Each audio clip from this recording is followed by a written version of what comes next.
everyone, this is Bushra Rizwan. Welcomes you in Vidya Hut. Students, आज का ये video class 10 का है। सेकंड टर्म का ये वीडियो है हिस्ट्री का चैप्टर। सेकंड टर्म में हिस्ट्री का सिर्फ एक ही चैप्टर आना है, यानी कि ऑल ओवर जो आप लोगों का एसएसटी का पोर्शन है 40 मार्क्स का पूरा आपका कवर कर रहा है। 10 मार्क्स का आपका हिस्ट्री का ये चैप्टर। हिस्ट्री का जो चैप्टर आपके टर्म सेकंड में आने वाला है उसका नाम है नेशनलिज्म इन इंडिया। इसके बारे में आज हम लोग बात करेंगे। पूरी जो चैप्टर है वो एक ही वीडियो में आने वाला है, तो आप लोग लगातार इस वीडियो को देखते रहिए। तो चलिए स्टार्ट करते हैं अपने इस चैप्टर को, जिसका नाम है नेशनलिज्म इन इंडिया। आज इस चैप्टर में हम लोग क्या क्या चीजें पढ़ने वाले हैं वो देखिए। नंबर फर्स्ट, हम लोग इसमें क्या पढ़ेंगे। इस चैप्टर में हम लोग इंडिया के बारे में बात कर रहे हैं, तो इसमें जितने भी मूवमेंट हुए हैं उसके बारे में बात करेंगे, जो मेन मूवमेंट हुए हैं। जैसे कि हम लोग बात करेंगे द फर्स्ट वर्ल्ड वॉर के बारे में, यहाँ तो बात करेंगे क्योंकि उसका इम्पैक्ट भारत में क्या क्या पड़ा है वो हम लोग देखेंगे। इसके अलावा हम लोग क्या बात करेंगे, खिलाफत एंड नॉन कॉपरेशन मूवमेंट के बारे में बात करेंगे इसी चैप्टर में। नेक्स्ट हमारा जो टॉपिक होगा वो क्या होगा, differing strands with in the movement, यानी कि वो अलग अलग कौन से तरीके थे जो मूवमेंट, यानी कि इन आंदोलन जो हुए थे, इन आंदोलन के समय लिए गए थे, कौन कौन से वो मुद्दे थे। नेक्स्ट हमारा टॉपिक होगा टुवर्ड्स सिविल डिसओबीडियंस, यानी कि जब नॉन कॉपरेशन मूवमेंट हो चुका था उसके काफ़ी साल बाद में सिविल डिसओबीडियंस मूवमेंट आया था, तो वो क्या क्या ऐसी चीज़ें बीच में, वो कौन सी घटनाएं थी जिसकी वजह से ये मूवमेंट लॉन्च करना पड़ा। नेक्स्ट हमारा लास्ट में क्या होगा, the sense of collective belonging, यानी कि लोगों के बीच में, सारे भारतीय जितने भी भारत के नागरिक थे उनके बीच में एकता की भावना को लाना, यानी कि the sense of collective belonging. इसके बारे में लास्ट में हम लोग डिस्कस करेंगे लास्ट के चैप्टर में। चलिए तो स्टार्ट करते हैं अपने वीडियो को। हम लोग सबसे पहले बात करेंगे किसके बारे में, बात करेंगे फर्स्ट वर्ल्ड वॉर के बारे में, ठीक है। और लेकिन उससे पहले हम लोग इंट्रोडक्शन देख लेते हैं इस चैप्टर का। इस चैप्टर में हम लोग बेसिकली क्या क्या चीज़ें पढ़ने वाले हैं। तो हम लोग कब की बात कर रहे हैं, कॉलोनियल पीरियड के बारे में बात करेंगे, जब हमारा भारत देश क्या था, अंग्रेज़ों का गुलाम था, या ये कह लें कि जो ब्रिटिशर्स थे वो हमारे भारत को पूरा कैप्चर करके रखे हुए थे। तो ऐसी क्या क्या बातें हुई थी जिसकी वजह से लोगों के अंदर इतना ज़्यादा गुस्सा आया कि उन्होंने ब्रिटिशर्स को बाहर निकालने की सोची, वो सारी चीज़ें इसमें देखेंगे।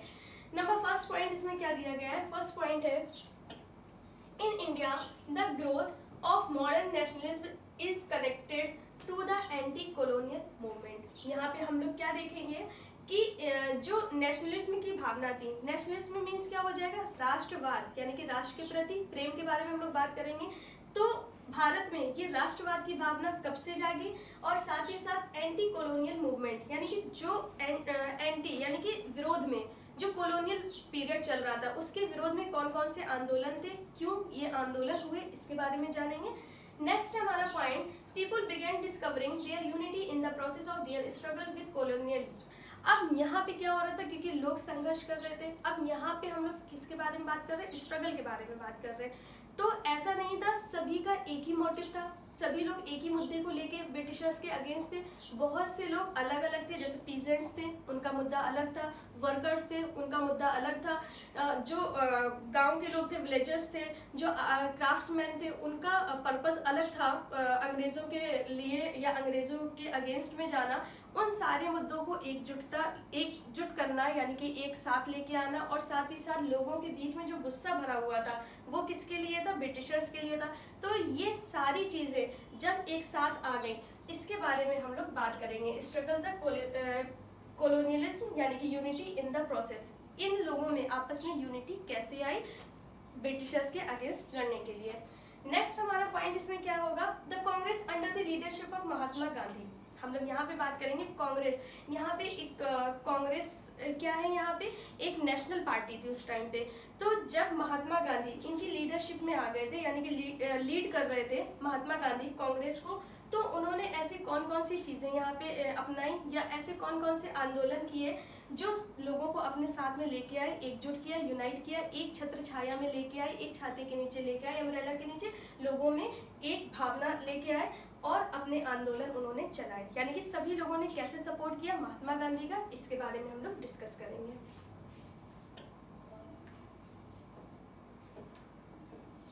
चलिए अब हम लोग यहाँ पे बात करेंगे फर्स्ट वर्ल्ड वॉर के बारे में।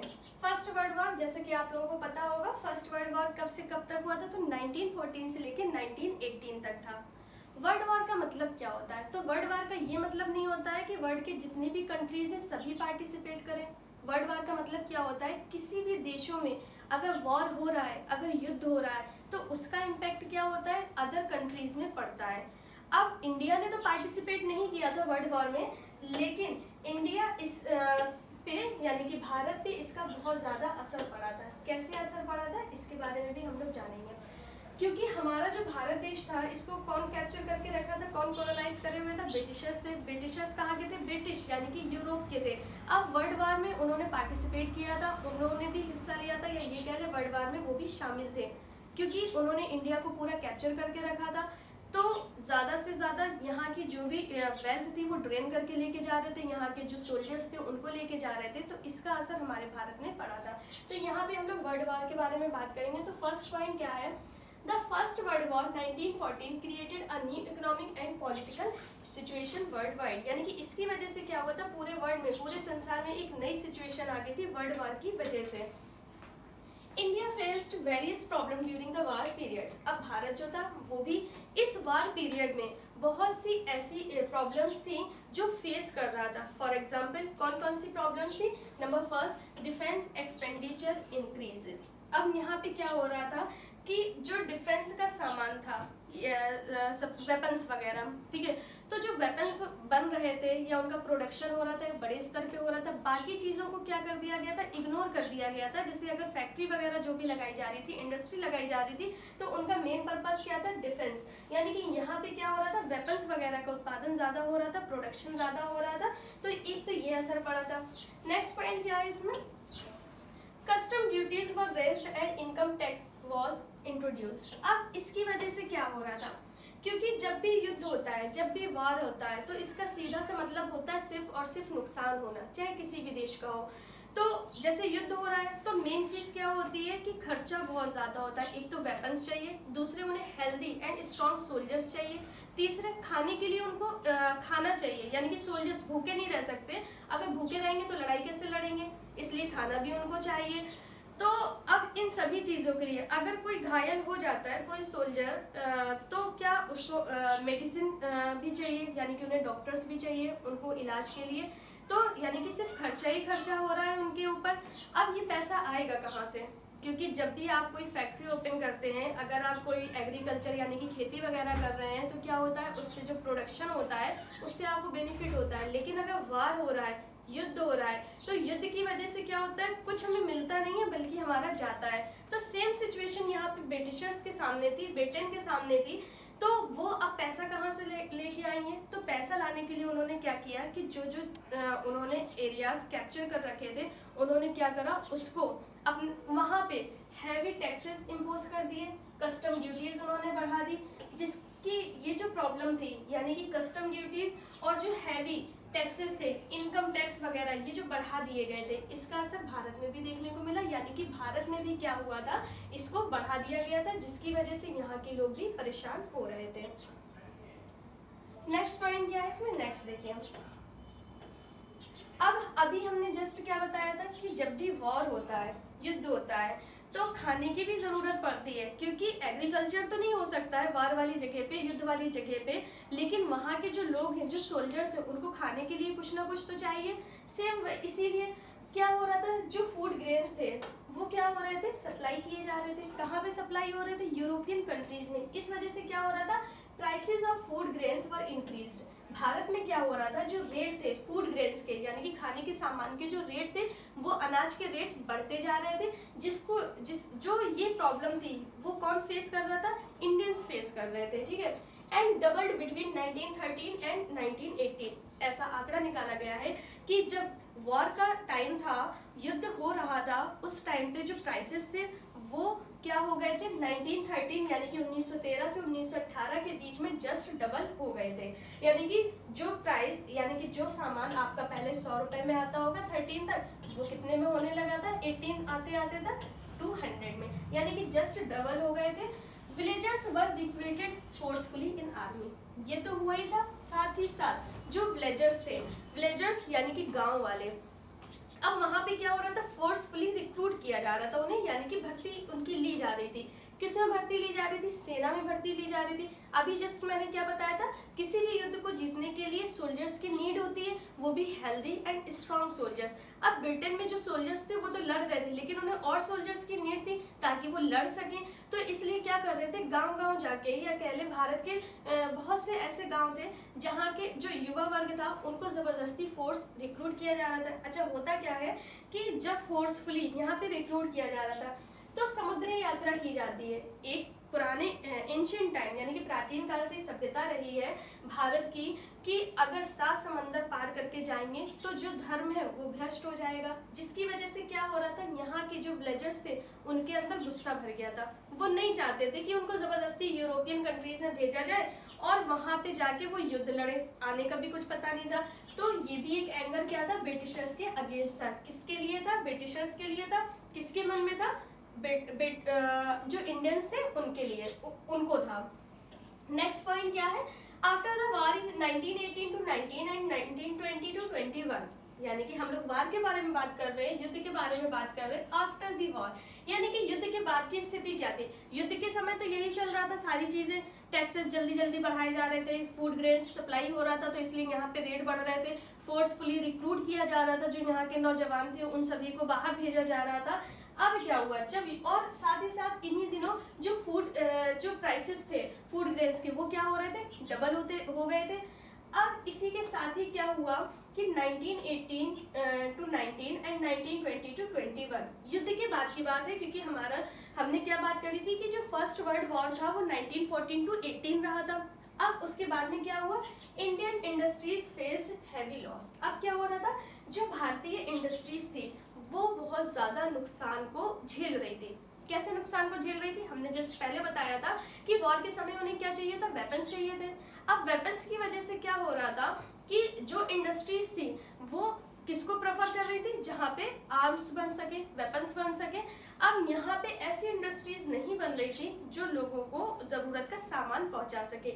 इसके लिए क्या हो रहा था कि जो यूरोपियन कंट्रीज थी वो माल सप्लाई कर रही थी, तो भारत की जो बची कुची इंडस्ट्रीज थी, पहली बात तो उसमें गवर्नमेंट बहुत ज्यादा इंटरेस्ट नहीं ले रही थी, लोन वगैरह पास नहीं कर रही थी, तो छोटी छोटी जो इंडस्ट्रीज थी वो ऑलरेडी काफी ज्यादा नुकसान झेल चुकी थी क्योंकि बिजनेस चल नहीं रहा था। साथ ही साथ जब विदेश से माल आने लगा इंडिया में तो ये जो इंडस्ट्रीज थी ये पूरी तरीके से बेकार होती जा रही थी, इसलिए इनको बहुत ज्यादा नुकसान हो रहा था। People suffered from acute shortage of food. अब क्या हो रहा था, जो यहाँ के लोग थे यानी कि इंडिया के लोग, हम इंडियंस क्या कर रहे थे, सफर कर रहे थे। किस चीज का सफर कर रहे थे, यानी कि किस चीज से परेशान थे, एक्यूट शॉर्टेज ऑफ फूड, यानी कि खाने की बहुत ज्यादा कमी हो रही थी। Influenza epidemic etcetera. अब उसी समय क्या हुआ था कि इन्फ्लुएंजा एक एपिडेमिक भी फैल चुका था। एपिडेमिक यानी कि महामारी। हमने जैसे अभी कोरोना का समय काल आया था, कोरोना टाइम पे 2019 में, तब हमने क्या सुना था कि हर 100 साल में एक महामारी आती है। एक मिथ है, ऐसा सच नहीं है, बट लगभग आंकड़े जो निकाले जाते हैं वो यही निकलते हैं। तो अब से करीब 100 साल पहले भी एक महामारी भारत में फैली थी। वो महामारी कौन सी थी? इन्फ्लुएंजा एपिडेमिक, ये महामारी फैली हुई थी। अब क्या हो रहा था, लोग इससे भी बहुत ज्यादा परेशान थे। अभी यहाँ पे सिर्फ हम जो डिस्कस कर रहे हैं वो लोगों की प्रॉब्लम्स के बारे में डिस्कस कर रहे हैं कि क्या क्या वो प्रॉब्लम थी जो लोग क्या कर रहे थे, फेस कर रहे थे उस टाइम पे। ये किसका असर हम लोग देख रहे हैं? फर्स्ट वर्ल्ड वॉर का। ठीक है, यहाँ पे वर्ल्ड वॉर फर्स्ट का हम लोग बात कर रहे हैं। अब देखिए, इन सच अ क्रिटिकल सिचुएशन, अब लोग जो थे यहाँ पे इतना ज्यादा परेशान थे। ठीक है, यहाँ पे जो लोग थे वो बहुत ज्यादा परेशान थे, उन्हें कुछ समझ में नहीं आ रहा था। हर कोई जो विरोध करता था उसे सजा दे दी जाती थी, उसे जेल में बंद कर दिया जाता था, बाहर भेज दिया जाता था, काला पानी की सजा होती थी। तो लोग जो थे वो बहुत ही ज्यादा इस क्रिटिकल सिचुएशन से परेशान थे। उसी समय उन्हें ऐसा लगता था कि कोई तो उनको मार्गदर्शन देने वाला आए, यानी कि उनको सही दिशा दिखाए ताकि जो उनकी मांगे हैं, जो डिमांड है वो पूरी हो। उसी समय पे एक नए लीडर भारत में आए, उनका नाम क्या था? महात्मा गांधी। अब महात्मा गांधी जो थे वो कहाँ से आए थे? तो ये आए थे साउथ अफ्रीका से। कहाँ पे? भारत में। साउथ अफ्रीका से इंडिया में आए थे। अब साउथ अफ्रीका से इंडिया में आए थे, दैट मीन्स कब आए थे? यहाँ पे हम लोग देखेंगे जनवरी 1915 में। अब साउथ इंडिया में आए तो इन्होंने साउथ अफ्रीका से आए। अब इन्होंने साउथ अफ्रीका में ऐसा क्या देखा? तो वहां पे भी रेसिज्म, वहां पे डिस्क्रिमिनेशन देखने को मिलता था। रेसिज्म का मतलब क्या हो गया यहाँ पे, तो ये मतलब ये हो गया वर्ण भेदभाव, यानी कि रंग कलर के अकॉर्डिंग, स्किन बॉडी स्किन के अकॉर्डिंग वहाँ पे क्या होता था, भेदभाव किया जाता था। जैसे जो काले लोग हैं वो फर्स्ट क्लास में सफर नहीं कर सकते थे, जिनके स्किन का कलर डल होता था, सिर्फ गोरे लोग ही फर्स्ट क्लास में बैठ सकते थे ट्रेन में। तो ऐसे ही गांधी जी को एक बार ट्रेन से हटा दिया गया था, फर्स्ट क्लास की सीट में नहीं बैठने दिया था। ये सारी चीजें उन्होंने वहाँ पे देखी, वहाँ पे भी आंदोलन वगैरह हुए, उससे इन्होंने सीख ली, आंदोलन भी किए। और फिर जब वो भारत आए तब उन्होंने देखा कि जो अंग्रेज हैं वो भी यहाँ पे बहुत ही खराब व्यवहार कर रहे हैं इंडियंस को, भोले भाले जो इंडियंस हैं उनको बेवकूफ़ बना रहे हैं। तो उन्होंने ये फैसला किया कि वो भारत में ही रुककर भारत के लोगों के लिए ही लड़ाई लड़ेंगे। इंडिया के ही थे महात्मा गांधी, और कहाँ से वापस आए थे, साउथ अफ्रीका से वापस आए थे जनवरी 1915 में। तो एक नया लीडर बन के सामने आए, लोग उनकी बात मानने लगे। क्यों बात मानने लगे, क्योंकि इनकी आइडियोलॉजी बहुत अलग थी, इनकी जो विचारधारा थी, सोचने की जो इनकी स्टाइल थी, लोगों को अपने साथ जो जोड़ने की स्टाइल थी वो बिल्कुल अलग थी। और ये जो बात कहते थे, इनकी बात गवर्नमेंट को भी माननी पड़ती थी, उनको भी झुकना पड़ता था। तो लोगों को क्या हुआ, ट्रस्ट इनके ऊपर बढ़ा, धीरे धीरे इन लोगों ने क्या किया, इनका साथ देना शुरू कर दिया। ठीक है, तो यहाँ पे हम लोग बात करेंगे महात्मा गांधी की। अब हम लोग बात कर रहे हैं, क्योंकि अभी हम लोगों ने महात्मा गांधी के बारे में बात की है, तो अब हम लोग यहाँ पे बात करेंगे आइडिया ऑफ सत्याग्रह। क्योंकि गांधी जी ने क्या किया था, सत्याग्रह लेके आए थे। सत्याग्रह क्या होता है, चलिए ये देखते हैं कि सत्याग्रह क्या होता है। Gandhiji's method of movement and protest based on truth and non-violence was known as Satyagraha. Truth and non violence, यानी कि गांधी जी का जो तरीका था, आंदोलन जो वो करते थे, यानी कि जो भी मूवमेंट उन्होंने किए, जो भी आंदोलन किए, वो किस पे बेस्ड थे, ट्रुथ यानी कि सच्चाई पे, नॉन वायलेंस यानी कि अहिंसा पे। उनका एक ही बात उनकी जो थी, जो वो लेके चलते थे, वो ये कहते थे अगर हम सत्य का साथ देकर, सच बोलकर अगर हम लोग आगे बढ़ेंगे, अहिंसा को हम लोग अपनाएंगे, यानी कि वायलेंस नहीं करेंगे, तो हम लोग कुछ भी पा सकते, हम लोग हमेशा सक्सेस होंगे। तो इनकी जो आइडियोलॉजी थी वो क्या थी, सत्याग्रह की आइडियोलॉजी थी। सत्य यानी कि ट्रुथ, और सत्याग्रह यानी कि सत्य को लेके आगे बढ़ना, अपनी बात मनवाना सत्य के तरीके से, यानी कि ट्रूथफुली आग्रह करना गवर्नमेंट से या किसी से भी, और अपनी बात मनवाना, ये क्या कहलाया, सत्याग्रह कहलाया। नेक्स्ट पॉइंट क्या है हमारा, इन 1917 यानी कि 1917 गांधी जी ट्रेवल टू चंपारण इन बिहार। गांधी जी ने कहा की यात्रा करी, चंपारण की, बिहार की बात करी। जो पुरानी बुक्स हैं बेटा उसमें क्या लिखा होगा, 1916। ठीक है, करेक्शन हो चुका है। तो आप लोगों के जो ओल्ड एनसीईआरटी जो बुक है उसमें 1916 यहाँ पे चंपारण की डेट दी गई है, लेकिन जो न्यू आपको बुक मिलेगी उसमें जो डेट दी गई है वो कितनी दी गई है, 1917। तो ये वाली जो आपकी डेट है ये रॉन्ग है। ओके, देखिए 1917 गांधी जी कहाँ गए थे, चंपारण गए थे। चंपारण कहाँ है, बिहार में। अब वहां पे उन्होंने जो पहला अपना सत्याग्रह किया था, यानी कि पहला सत्याग्रह इनका चंपारण बिहार में हुआ था। क्यों हुआ था, क्योंकि वहां के जो पीजेंट्स थे, यानी कि वहां के जो किसान थे, ये क्या कर रहे थे, स्ट्रगल कर रहे थे, यानी कि संघर्ष कर रहे थे अगेंस्ट ऑपरेसिव प्लांटेशन सिस्टम। वहां पे क्या था, ऑपरेसिव प्लांटेशन सिस्टम था, उसके लिए वो क्या कर रहे थे, स्ट्रगल कर रहे थे, संघर्ष कर रहे थे, यानी कि इससे वो परेशान थे। अब यहाँ पे जो ऑपरेसिव प्लांटेशन सिस्टम के बारे में बात कर रहे हैं वो क्या होता है, इसको थोड़ा सा समझ लेते हैं। तो प्लांटेशन सिस्टम क्या था, जैसे कि प्लांटेशन करना, कमर्शियल प्लांटेशन सिस्टम, यानी कि व्यापार के लिए प्लांटेशन करना, खेती करना, व्यापार के लिए यूज करना, जैसे कि कॉफी का, ठीक है, और यहाँ पे कॉफी की बात करेंगे हम लोग, टी की बात करेंगे, इंडिगो की बात करेंगे। तो चंपारण बिहार के जो किसान थे वो किस बात से परेशान थे, क्योंकि उनको क्या किया गया था,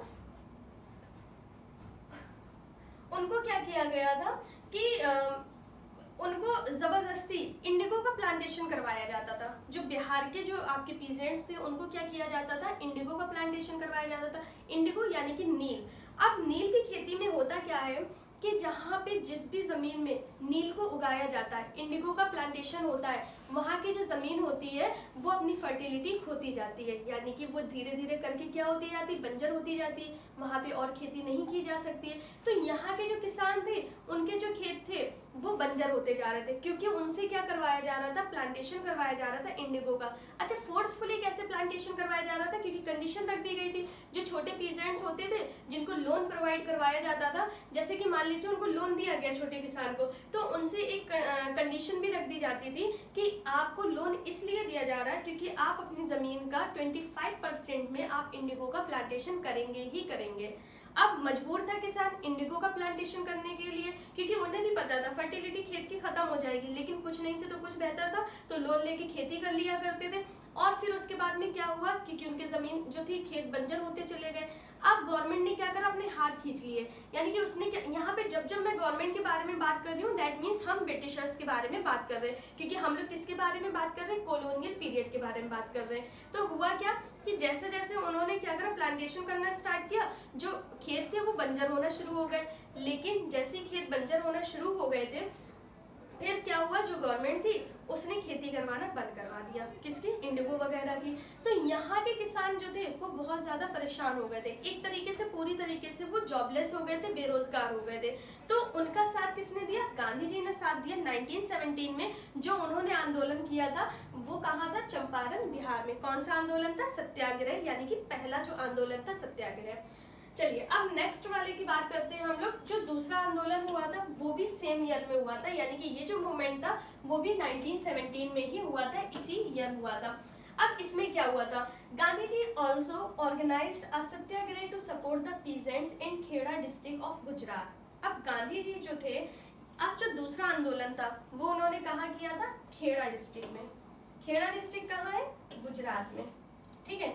अब यहाँ पे गुजरात में उन्होंने पहला आंदोलन बिहार में किया था, दूसरा आंदोलन उन्होंने कहाँ किया, गुजरात में, सेम ईयर 1917। अब ये जो आंदोलन था, ये आंदोलन उन्होंने क्यों किया था, यहाँ पे भी पीजेंट्स का सपोर्ट किया था, यानी कि किसानों का सपोर्ट किया था, who were suffering from shortage of food due to crop failure and plague epidemic। अब यहाँ पे भी क्या हुआ था, क्योंकि फूड शॉर्टेज हो गया था, यहाँ के किसान जो फसल लगा रहे थे, खेती कर रहे थे, वहाँ पे क्या हो गया था कि उस साल क्या जो क्रॉप थी वो फेलियर हो गई थी, यानी कि जैसे सूखा पड़ जाना, ठीक है, सूखा पड़ गया या बाढ़ आ जाना, लेकिन यहाँ पे सूखा पड़ गया था, जिसकी वजह से क्या हुआ, खेती नहीं हुई।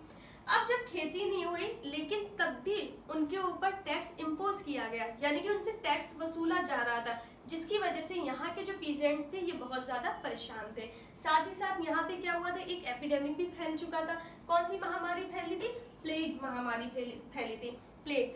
अब ये जो प्लेग है ये बहुत बड़े स्तर पे होता है, जैसे अगर गांव में कहीं पे ये फैल गई है महामारी, तो गांव के जितने भी लोग हैं लगभग धीरे धीरे मरना शुरू हो जाते हैं, तो इसीलिए इसको महामारी बोला गया था।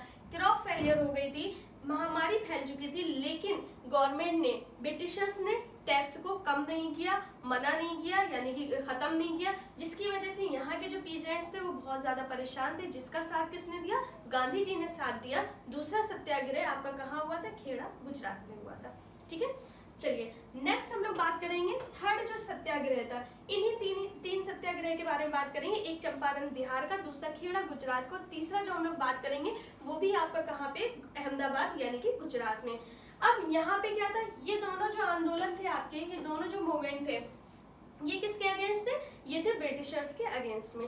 लेकिन यहाँ पे जो थर्ड मूवमेंट के बारे में हम लोग बात कर रहे हैं, ये मूवमेंट किसके अगेंस्ट था, ये जो मूवमेंट था ये था अगेंस्ट इंडियंस के ही अगेंस्ट था। अब यहाँ पे हम लोग समझते हैं कि इंडियंस के अगेंस्ट क्यों था, क्योंकि हम लोग तो ब्रिटिशर्स से लड़ रहे हैं, तो फिर इंडियंस ने ऐसा क्या किया था। तो हम लोगों ने एक बात नहीं भूलना चाहिए हम लोगों को, क्योंकि गांधी जी किसका साथ दे रहे थे, सत्याग्रह का, सत्य के लिए लड़ रहे थे। अब वो चाहे हमारा भाई ही खुद ना हो, अगर वो गलत है तो हम लोग उसके लिए भी लड़ाई लड़ेंगे। तो वही चीज यहाँ पे थी कि जो इंडियंस थे, यानी कि जो मिल ऑनर्स थे, यानी कि जो मिल के मालिक थे, वो क्या कर रहे थे, अपने वर्कर्स को बहुत ही कम मेहनताना दे रहे थे, काम ज्यादा ले रहे थे, टाइम से पे नहीं कर रहे थे, वर्किंग आवर्स नहीं डिसाइडेड थे, और जॉब भी कैसी थी, परमानेंट जॉब नहीं थी, कोई हर्जाना नहीं दिया जाता था अगर कोई बीमार हो गया या किसी की एक्सीडेंटली डेथ हो जाती थी इस वजह से। तो यहाँ के वर्कर्स भी बहुत ज्यादा परेशान थे, जिसका साथ किसने दिया, गांधी जी ने साथ दिया था, किसके जरिए, सत्याग्रह मूवमेंट के अंडर में। अब किसके खिलाफ था, कॉटन मिल वर्कर्स के लिए था, यानी कि कॉटन मिल वर्कर्स के साथ थे, किसके अगेंस्ट थे, ये इंडियंस जो मिल ऑनर्स थे उनके ही अगेंस्ट थे। तो आपको क्या क्या चीजें याद रखनी है, आपको ये तीनों मोमेंट लर्न करने हैं। अच्छे से डेट आपको याद हो गई होगी, और अगर आपको डेट नहीं याद हुई है तो आप सिर्फ स्टोरी समझिए, डेट हम लोग बाद में याद कर लेंगे, ठीक है। तो हम लोग यहाँ पे सत्याग्रह के बारे में बात कर रहे हैं, जल्दी से एक बार रिकॉल कर लेते हैं। हम लोग गांधी जी के बारे में बात कर रहे हैं, वो अपना नया एक आंदोलन लेके आए थे, क्योंकि 19 जनवरी 1915 में इंडिया वापस आए थे। वो कहाँ से आए थे? साउथ अफ्रीका से आए थे। एक नया आंदोलन लेके आए थे, सत्याग्रह। सत्याग्रह का मतलब क्या था? ट्रुथ और नॉन वायलेंस को लेके ऐसा आग्रह करना जिसकी वजह से गवर्नमेंट को भी बात माननी पड़े, ठीक है। तो अब ये तीनों सत्याग्रह जो आंदोलन हुए थे, कहाँ कहाँ हुए थे? तो पहला आपका 1917 में हुआ था चंपारण, बिहार में। पीजेंट्स के लिए उन्होंने के साथ थे, पीजेंट्स के साथ खड़े थे। दूसरा जो आंदोलन था, दूसरा जो मूवमेंट था, वो भी सेम ईयर में था, यानी कि 1917 में था। कहाँ पे था? अब था आपका खेड़ा डिस्ट्रिक्ट, गुजरात में। और जो थर्ड आपका मूवमेंट था वो कौन सा था? अहमदाबाद, वो भी गुजरात में था। लेकिन ये मूवमेंट किसके अगेंस्ट था? ये आपका अगेंस्ट था इंडियंस मिल ऑनर के। किसका सपोर्ट कर रहे थे? कॉटन मिल वर्कर्स के, ठीक है। तो ये पूरा आपका रिकॉल हो गया। चलिए नेक्स्ट पॉइंट में देखते हैं क्या लिखा है। चलिए अब हम लोग बात करेंगे रॉलेट एक्ट के बारे में। रॉलेट एक्ट क्या था? बहुत ही इंपॉर्टेंट ये पार्ट है आपके चैप्टर का, तो चलिए इसको देखते हैं। तो यहाँ पे जिस एक्ट के बारे में बात कर रहे हैं वो क्या है? Rowlatt Act. Rowlatt Act was passed through the imperial legislative council in 1919। 1919 में एक एक्ट पास हुआ था जिसका नाम था रॉलेट एक्ट। कहाँ पे पास हुआ था? आपका इंपीरियल लेजिस्लेटिव काउंसिल में पास हुआ था 1919 में, ठीक है। इस पॉइंट को आप लोग याद रखिएगा।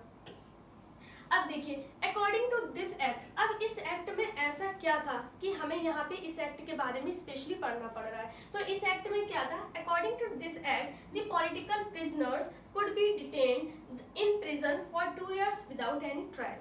अब इसमें क्या था कि जो भी पॉलिटिकल लीडर्स थे उनको बिना किसी ट्रायल के 2 साल के लिए जेल में भेज दिया जाता था। इस एक्ट में ये कहा गया था, ये जो एक्ट पास हुआ था। अच्छा, हुआ क्या था? ये एक्ट क्यों पास करवाया गया था? क्योंकि उस टाइम पे गांधी जी आ चुके थे और वो क्या कर रहे थे? सत्याग्रह कर रहे थे। जगह जगह लोग क्या करते थे? भीड़ इकट्ठा हो जाती थी, चौराहों को जाम कर दिया, लड़ाई कुछ नहीं होती थी, लेकिन लोग आंदोलन करने बैठ जाते थे। जो वर्कर्स थे वो काम करने नहीं जाया करते थे। तो जो ब्रिटिशर्स थे वो काफी ज्यादा परेशान हो गए थे।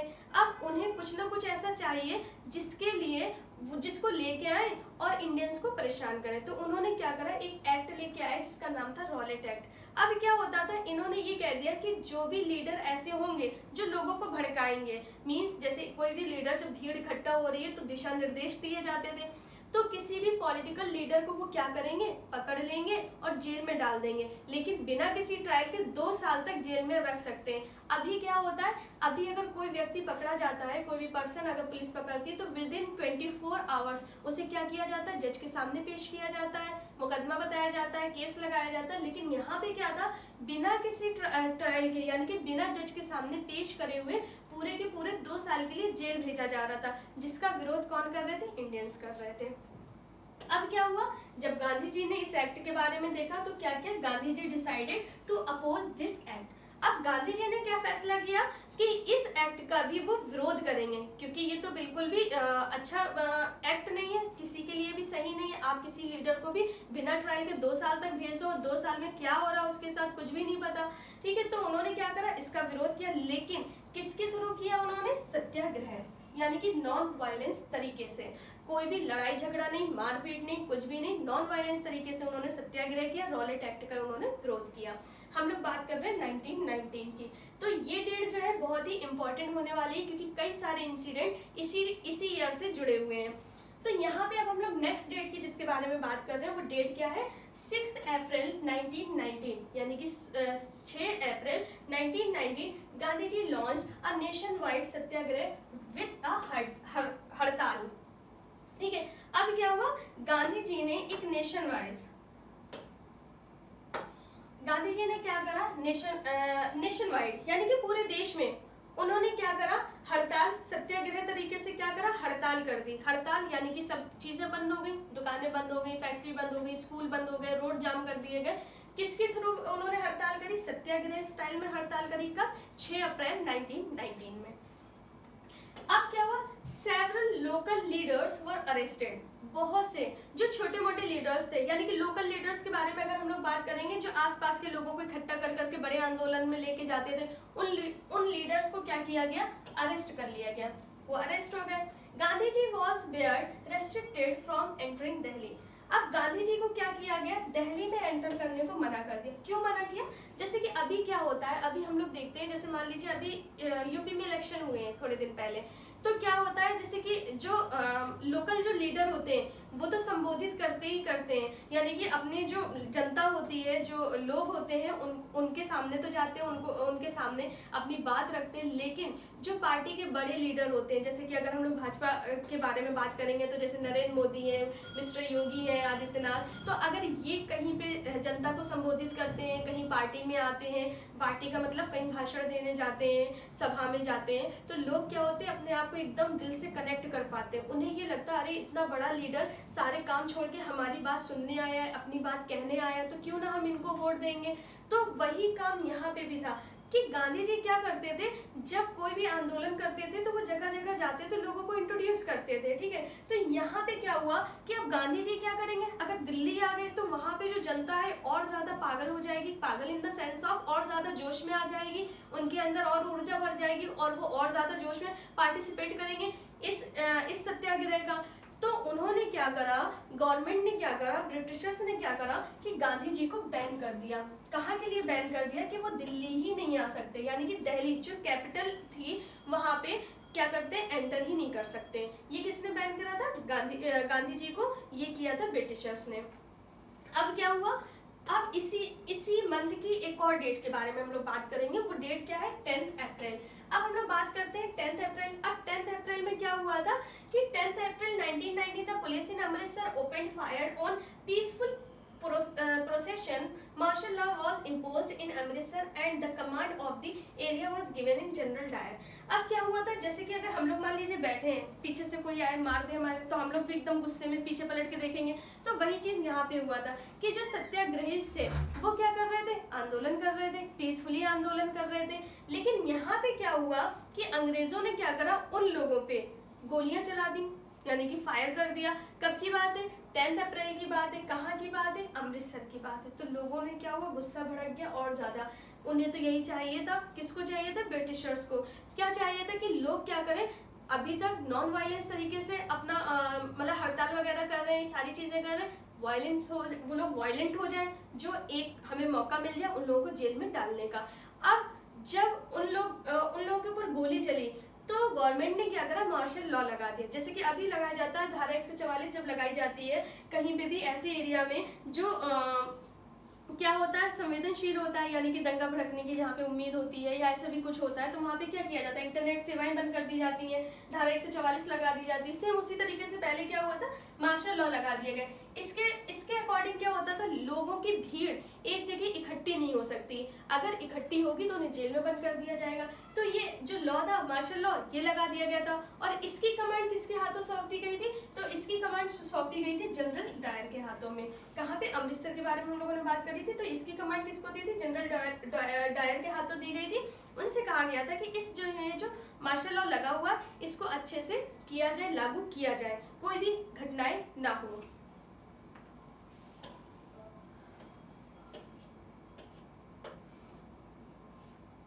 देखिए अब क्या हुआ था, ये फोटो आप देखिए, ये किसका फोटो है, ये जनरल डायर का फोटो है, ठीक है। वो बात अलग है कि उन्होंने बाद में सुसाइड वगैरह कर लिया था, लेकिन अभी क्या है, ये जनरल डायर की आप फोटो देख लीजिए।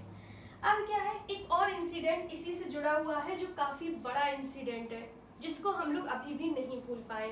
वो इंसिडेंट कौन सा है, वो घटना कौन सी है, हम लोग 13 अप्रैल की बात करेंगे।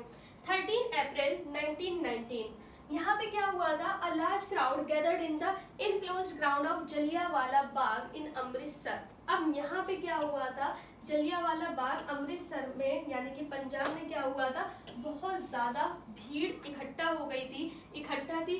कहाँ पे, कौन सा ग्राउंड था, जलियांवाला बाग। कब की बात हम लोग कर रहे हैं, 13 अप्रैल 1919 को।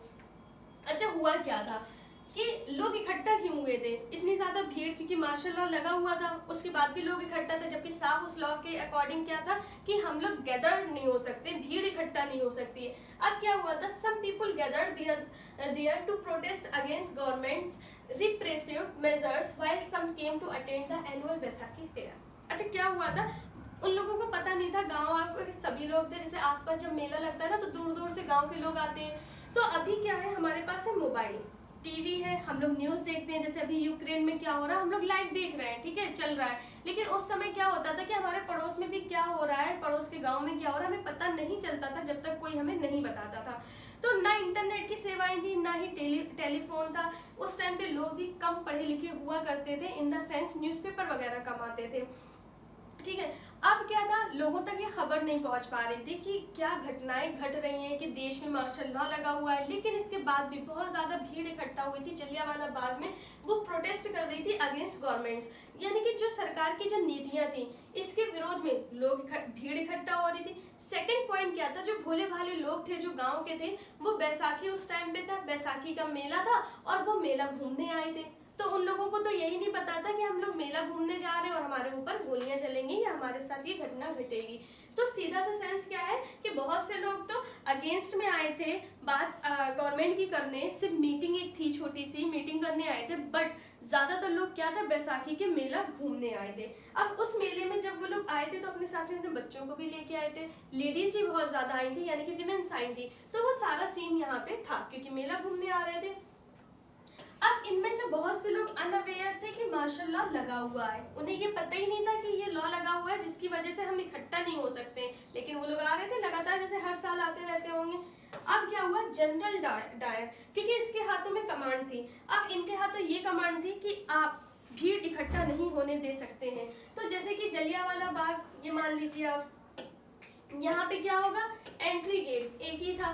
अब क्या हुआ कि जनरल डायर ने क्या करा, जो एग्जिट पॉइंट्स था, यानी कि जहां से निकलने की रास्ता थी, उसको क्या किया, ब्लॉक कर दिया, बंद कर दिया, अपनी फोर्सेस सारी लगा दी off the ground and gave order to open fire on the crowd. अब इन्होंने क्या ऑर्डर दे दिया, ग्राउंड का जो एकमात्र जो गेट था उसको बंद कर दिया और अपनी जो मतलब कि जो उनके साथ में जो पुलिस आए थे या जो भी उनके साथ फोर्सेस थी उनको ऑर्डर दे दिया कि आप सीधे फायर करना स्टार्ट कर दो, यानी कि गोलियां चला दो। अब जब गोलियां चली, हंड्रेड्स ऑफ पीपल, हंड्रेड्स लिखा है लेकिन हजारों लोग मारे गए थे, hundreds of people were killed in this incident, सैकड़ों लोग इस घटना में मर गए थे। एज द न्यूज स्प्रेड, अब मरे कैसे थे, एक और इसमें इंसिडेंट जुड़ा हुआ है, उसमें क्या था, जैसे जलियांवाला बाग, यहाँ पे कुएं का एक सीन और देते हैं, तो एक कुआं भी था जलियांवाला बाग में। अच्छा, बहुत से लोग ऐसे थे जो उस कुएं में कूद गए थे। अब कुएं में इसलिए कूदे थे, उन्हें लगा था कि जब गोलियां चलना बंद हो जाएंगी तो हम लोग यहाँ से निकल के अपनी जान बचा लेंगे, लेकिन जब वो कूदे तो उनको देख के और लोग उस कुएं में कूदने लगे। तो सभी के कूदने से बहुत से लोग दब के ही मर गए थे, कई लोग उस कुएं में मर गए थे। कई लोगों ने क्या किया था, बच्चों को पीछे फेंक दिया था वॉल से अपने, जो काफी ऊंची थी, जिसको चढ़ के वो लोग पार नहीं कर पा रहे थे, तो कई लोग ऐसे मारे गए थे और गोलियों से भी मरे थे।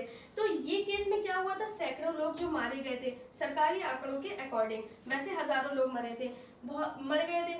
अब क्या हुआ, as the news spread, strikes, clashes with the police and attack on government building started। अब जैसे जैसे ये न्यूज फैली, लोगों को पता चला कि इतना बड़ा हादसा हुआ है या इतनी बड़ी घटना हुई है जलियांवाला बाग में, तो लोगों का गुस्सा निकल रहा था। अब गुस्सा किसके लिए निकलेगा, गवर्नमेंट के लिए, ब्रिटिशर्स के लिए। तो जितनी भी गवर्नमेंट बिल्डिंग थी वो लोग क्या करने लगे, उसको डैमेज करने लगे। जो वहाँ की आम जनता थी, इंडिया की जो आम जनता थी, हड़तालें जगह जगह होने लगी, लोगों का गुस्सा बाहर आया और वो लोग क्या करने लगे, गवर्नमेंट बिल्डिंग में आग लगाने लगे, जितने भी गवर्नमेंट एम्प्लॉय थे उन पे हमला करना स्टार्ट कर दिया था।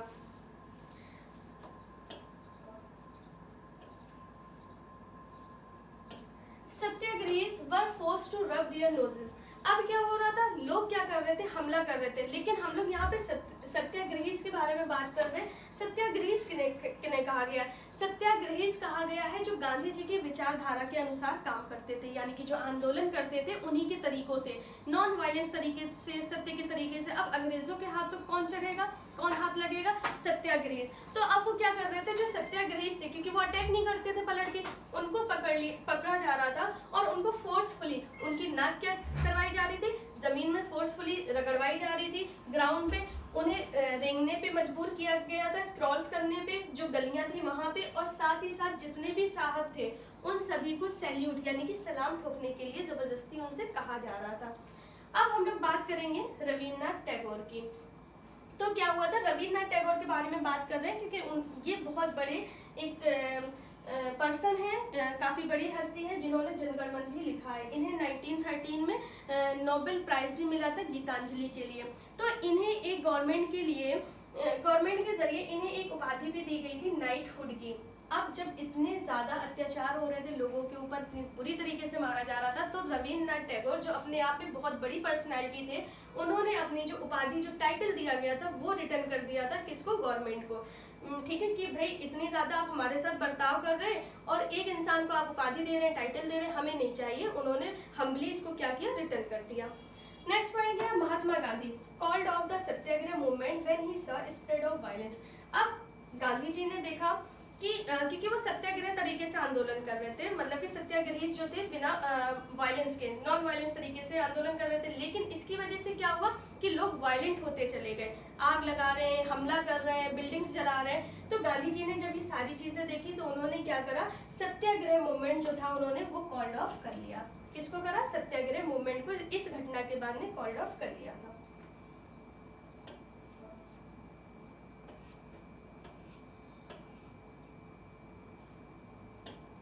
अब देखिए, अब हम लोग बात कर रहे हैं खिलाफत मूवमेंट के बारे में। खिलाफत मूवमेंट क्या है, इसको हम लोग देखते हैं।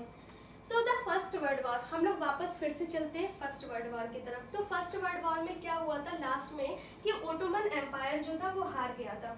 ओटोमन एम्पायर कैसे हारा था, ब्रिटेन जीत गया था, जर्मनी वगैरह हार गया था, उसी में टर्की जो तुर्की वो भी हार गया था। वहाँ का जो एम्पायर था वो ओटोमन एम्पायर कहलाया था। ठीक है, तो ओटोमन एम्पायर भी हार गया था। अच्छा, इसी टाइम पीरियड में क्या हुआ था, एक र्यूमर्स फैल गया था। र्यूमर्स का मतलब क्या हो जाएगा, एक अफवाह क्या फैल गई थी कि फर्स्ट वर्ल्ड वॉर में कि पीस ट्रीटी साइन होगी। अब पीस ट्रीटी क्या थी कि जो संधि यानी कि दो देशों के बीच में कुछ ना कुछ शर्तें आपस में रखी जाती हैं और समझौता किया जाता है, यानी कि युद्ध की समाप्ति की जाती है।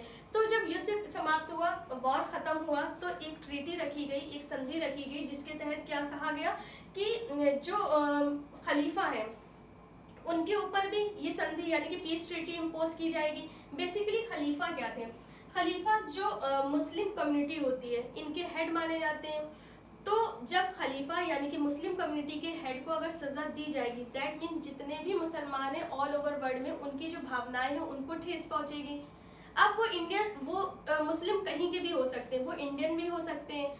तो ये मुद्दा यहाँ पे रहा था। तो अभी हम लोग सिर्फ इतनी बात करते हैं कि जो फर्स्ट वर्ल्ड वॉर हुआ था उसमें ओटोमन एम्पायर हार गया था। ओटोमन एम्पायर हारने के साथ ही जो खलीफा थे, जो मुस्लिम कम्युनिटी के हेड हुआ करते थे, उनको पीस ट्रीटी के तहत सजा दी जाएगी, ऐसा र्यूमर, ऐसी अफवाह सब जगह फैल चुकी थी।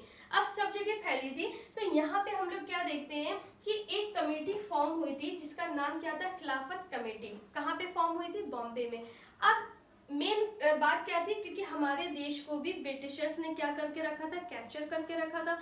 क्योंकि जितने भी इंडियंस थे वो किसी ना किसी तरीके से ब्रिटिशर्स से परेशान थे। तो यहाँ पे खिलाफत के बारे में हम लोग बात कर रहे हैं, तो यहाँ के जितने भी मुस्लिम्स थे वो अपने आप को कनेक्ट कर पा रहे थे, किसके अगेंस्ट कनेक्ट कर पा रहे थे, ब्रिटिशर के अगेंस्ट हो रहे थे। तो यहाँ पे एक कमेटी का फॉर्मेशन हुआ था बॉम्बे में, जितने भी मुस्लिम्स थे उनके रेफरेंस में उस कमेटी का नाम था खिलाफत कमेटी। खलीफा से यहाँ पे खिलाफत कमेटी, यहाँ पे इसका नाम है। अब हुआ क्या था, ये जो मुस्लिम लीडर्स थे, मुस्लिम लीडर्स कौन कौन है, एक मोहम्मद अली थे और एक शौकत अली, ये ब्रदर्स थे। ठीक है, मुस्लिम ब्रदर्स मोहम्मद अली और शौकत अली, इन्होंने गांधी जी के साथ बात करी, डिस्कशन किया, और उन्होंने क्या किया कि गांधी जी को भी एक एडवांटेज समझ में आया कि यही वो मौका है जब हम लोग हिंदू मुस्लिम को एक कर सकते हैं, एक अम्ब्रेला के नीचे ला सकते हैं। तो उन्होंने क्या किया, जो खिलाफत कमेटी थी, तो खिलाफत जो आंदोलन था, मोहम्मद अली, शौकत अली जो ब्रदर्स थे, इन्होंने फॉर्मेशन किया था इस कमेटी का। उन्होंने और गांधी जी, इन्होंने ये फैसला किया कि हम लोग अपने अपने आंदोलन को एक साथ लेके आएंगे बड़े स्तर पे, और जितने भी भारतीय हिंदू और मुस्लिम हमारे साथ एकजुट हो पाएंगे, कनेक्ट हो पाएंगे। क्योंकि अभी हमें एकता की बहुत ज़्यादा ज़रूरत है। अभी हमारा दुश्मन सिर्फ एक ही है, ब्रिटिशर्स है, जिसके लिए हमें लड़ना है। इसलिए चाहे हिंदू हो या मुस्लिम हो, सभी को एक छत्र छाया में आना और इनके अगेंस्ट हमें लड़ाई करनी है। तो ये दोनों मिले थे इसमें। नेक्स्ट क्या है, the Congress pass the resolution in Calcutta session. अब ये जो रेजोल्यूशन था ये पास हुआ था, कब पास हुआ था? यहाँ पे जो कांग्रेस का अधिवेशन हुआ था कैलकाटा में, यानी कि आज के टाइम पे हम लोग बात करेंगे तो कोलकाता, ठीक है, कोलकाता में पास हुआ था। कब की बात है? सितंबर 1920। सितंबर 1920 को पास हुआ था to start a non cooperation movement in support of Khilafat as well as for swaraj. यहाँ पे क्या हुआ था? नॉन कोऑपरेशन मूवमेंट यानी कि असहयोग आंदोलन और खिलाफत मूवमेंट था, ये दोनों साथ ही साथ आपके रेजोल्यूट हो गए थे सितंबर 1920 में, जिसका एक ही मकसद था दोनों का, और वो मकसद क्या था? स्वराज की मांग, यानी कि स्वयं का अधिकार, हमारा जो राज्य, हमारा खुद का अधिकार होना चाहिए, स्वराज की मांग की थी यहाँ पे।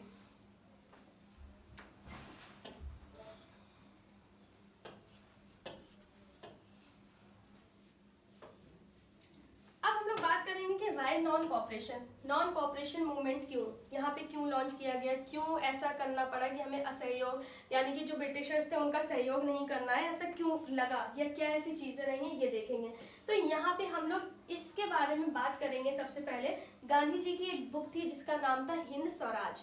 हिंद स्वराज उन्होंने बुक लिखी थी 1909 में, यानी कि 1909 में। और उन्होंने इस बुक में क्या लिखा था? उन्होंने लिखा था और डिक्लेयर किया था कि British rule was established in India with the cooperation of Indian, यानी कि उन्होंने क्या कहा था कि अगर ब्रिटिश जो एम्पायर पूरे इंडिया में फैल चुका है उसका रीजन सिर्फ यही है कि हम इंडियंस क्या कर रहे हैं, उन्हें कोऑपरेट कर रहे हैं, उनका सपोर्ट कर रहे हैं। इसीलिए ब्रिटिशर्स जो है हमारे इंडिया में पूरे में फैल चुके हैं और हमारे ऊपर राज्य कर रहे हैं। If Indians refuse to cooperate, अगर हम भारतीय इसको रिफ्यूज कर देंगे, मना कर देंगे, उनको कॉपरेट नहीं करेंगे, उनका सहयोग नहीं करेंगे, British rule in India would collapse with in a year and Swaraj would come. जब नॉन कॉपरेशन और खिलाफत मूवमेंट जब लॉन्च किया गया था तो ये कहा गया था कि हमें स्वराज सिर्फ 1 साल में मिल जाएगा, ठीक है, यानी कि हमारा जो भारत देश है वो 1 साल में आजाद हो जाएगा। वो बात अलग है कि आगे कई सालों तक लड़ाई लड़ी गई, ठीक है। तो यहाँ पे उनका क्या मुद्दा था कि अगर हम लोग यहाँ पे उनका सपोर्ट कर रहे हैं, अगर हम लोग सपोर्ट नहीं करेंगे तो जो ब्रिटिश शासन है इंडिया में, भारत में, वो खत्म हो जाएगा सिर्फ 1 ही साल में और हमारा देश आजाद हो जाएगा, यानी कि हमारा खुद का शासन यहाँ पे होगा। ये किसने कहा था? ये गांधी जी ने कहा था अपनी जो बुक थी हिंद स्वराज 1909 में, जो उन्होंने लिखी थी भारत आने से पहले, उस बुक में उन्होंने ये बात कही थी। वो बात अलग है कि इस बुक को भारत में बाद में बैन कर दिया गया था, यानी कि इंडिया में पढ़ने को ये बुक अलाउड नहीं थी। Mahatma Gandhi propose the following strategy for the implementation of the non cooperation movement. अब गांधी जी ने जब नॉन कॉपरेशन मूवमेंट लेके आए थे तो उनकी कुछ स्ट्रेटजीज थी, यानी कि कुछ उनके मुद्दे थे, कुछ इशू लेके आए थे, कुछ पॉइंट्स लेके आए थे जिसके तहत इस आंदोलन को उन्होंने मजबूत बनाया था। क्या क्या था यहाँ पे ये देखिए। The movement would begin with a surrender of titles, honours and honorary post by people, यानी कि ये जो आंदोलन था ये किससे शुरू हुआ था कि जो टाइटल्स थे, जो उपाधियां दी गई थी, जैसे अभी हमने देखा था रविन्द्रनाथ टैगोर को नाइटहुड का टाइटल दिया गया था, उन्होंने वो रिटर्न कर दिया था। जैसे बहुत से लोगों को जो टाइटल्स ऑनर्स दिए जाते थे जैसे डॉक्टर, सर, ये सारी चीजें उन लोगों ने रिटर्न कर दी थी, उन्हें नहीं चाहिए था, उन्होंने कह दिया हमें ये सारी चीजें नहीं चाहिए। ऑनरी पोस्ट, जो ऊंचे पद पे जो लोग थे, जो इंडियंस, उन्होंने क्या करा था, पोस्ट अपना रिजाइन कर दिया था, रिजाइन कर दी थी पोस्ट, उस पोस्ट पे नहीं रहे थे। तो स्टार्टिंग कहाँ से हुई थी? इन सारी चीजों से। नेक्स्ट पॉइंट क्या है? The movement would boycott civil services, army, police, British courts and legislative assemblies, schools and colleges and British courts. अब क्या हुआ था, जो मूवमेंट था वो बाइकॉट भी किया गया था। अभी तो सरेंडर की हम लोगों ने बात की थी कि क्या क्या चीजें सरेंडर कर दी थी। अब क्या है कि बाइकॉट किया गया था, यानी कि बाइकॉट का, ठीक है, अलग कर दिया था, मना कर दिया था। किस चीज के लिए? सिविल सर्विसेज के लिए। जो सिविल सर्विसेज थी उसके लिए लोगों ने रिजाइन कर दिया था। आर्मी जो ज्वाइन करे हुए थे वहां पे रिजाइन दिया था, ये आर्मी ज्वाइन नहीं कर रहे थे। पुलिस से उन्होंने रिजाइन कर दिया था, बाइकआउट कर दिया था। ब्रिटिश कोर्ट्स में जो वकील हुआ करते थे उन्होंने प्रैक्टिस बंद कर दी थी, केस लड़ना बंद कर दिया था। जो जज थे उन्होंने रिजाइन दे दिया था। एंड लेजिस्लेटिव असेंबलीज, यहाँ पे भी मना कर दिया था इलेक्शन वगैरह के लिए। स्कूल में बच्चों ने जाना बंद कर दिया, यानी कि जो ब्रिटिश स्कूल थे वहां पे बच्चों ने जाना बंद कर दिया। और कॉलेजेस में और जो टीचर्स थे उन्होंने पढ़ाने के लिए मना कर दिया, यानी कि पढ़ाने जाने के लिए उन्होंने मना कर दिया।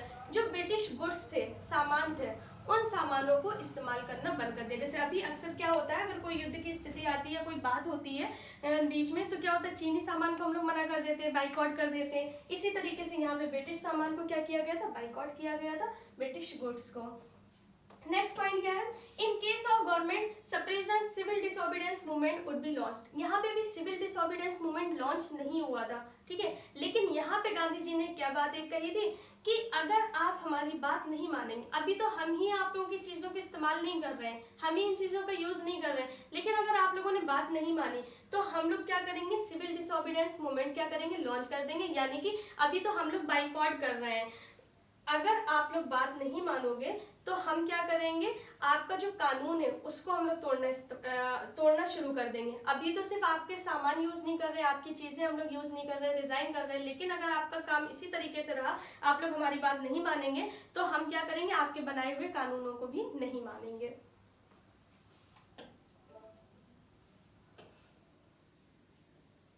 नेक्स्ट पॉइंट देखिए, the non cooperation movement was adopted by Congress during the Nagpur conference in December 1920। जो नॉन कॉपरेशन जो मूवमेंट था वो कहाँ पे, जो नागपुर कॉन्फ्रेंस हुई थी, कांग्रेस क्या है, एक नेशनल पार्टी थी उस टाइम पे, ठीक है, इंडियन नेशनल कांग्रेस पार्टी, जिसकी स्थापना कब हुई थी, 1853 में, सॉरी 1885 में, ठीक है, 1885 में कांग्रेस, इंडियन नेशनल कांग्रेस की स्थापना हुई थी, उसी की हम लोग बात करें, ये एक नेशनल पार्टी थी। तो जो इसका सेशन हुआ था नागपुर में दिसंबर 1920 में, उसमें क्या किया गया था, नॉन कॉपरेशन मूवमेंट को अडॉप्ट कर लिया गया था and it began under the leadership of Mahatma Gandhi. और इस मूवमेंट की शुरुआत कैसे हुई थी, महात्मा गांधी की लीडरशिप में, यानी कि उनके निर्देशन में।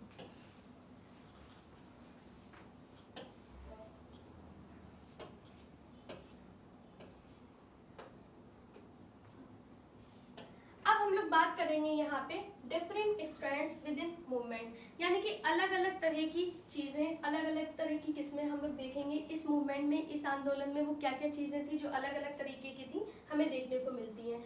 इन जनवरी 1921, यानी कि जनवरी 1921 की बात है, द नॉन कॉपरेशन खिलाफत मूवमेंट स्टार्टेड। अभी हम लोगों ने क्या देखा था कि 1920 में क्या हुआ था, अडॉप्ट कर लिया गया था, और जनवरी 1921 में स्टार्ट कर दिया गया था इस आंदोलन को। तो हम लोग बात करेंगे मूवमेंट इन द टाउन्स, नगर यानी कि छोटे शहरों की बात करेंगे। यहाँ पे जो आपका मूवमेंट था वो कैसे स्टार्ट हुआ था, नॉन कॉपरेशन एंड खिलाफत मूवमेंट दोनों एक साथ स्टार्ट हुए थे। Started in the cities with middle class participation in which students and teachers left government controlled school and lawyers left courts। अब क्या हुआ था, अगर हम लोग टाउन्स के अकॉर्डिंग बात करेंगे तो जो मिडिल क्लास फैमिलीज थी उन्होंने सबसे ज्यादा पार्टिसिपेट किया था, जैसे कि स्टूडेंट्स ने पढ़ना छोड़ दिया था, टीचर्स ने पढ़ाना छोड़ दिया था, जो लॉयर्स थे उन्होंने प्रैक्टिस करना छोड़ दिया था।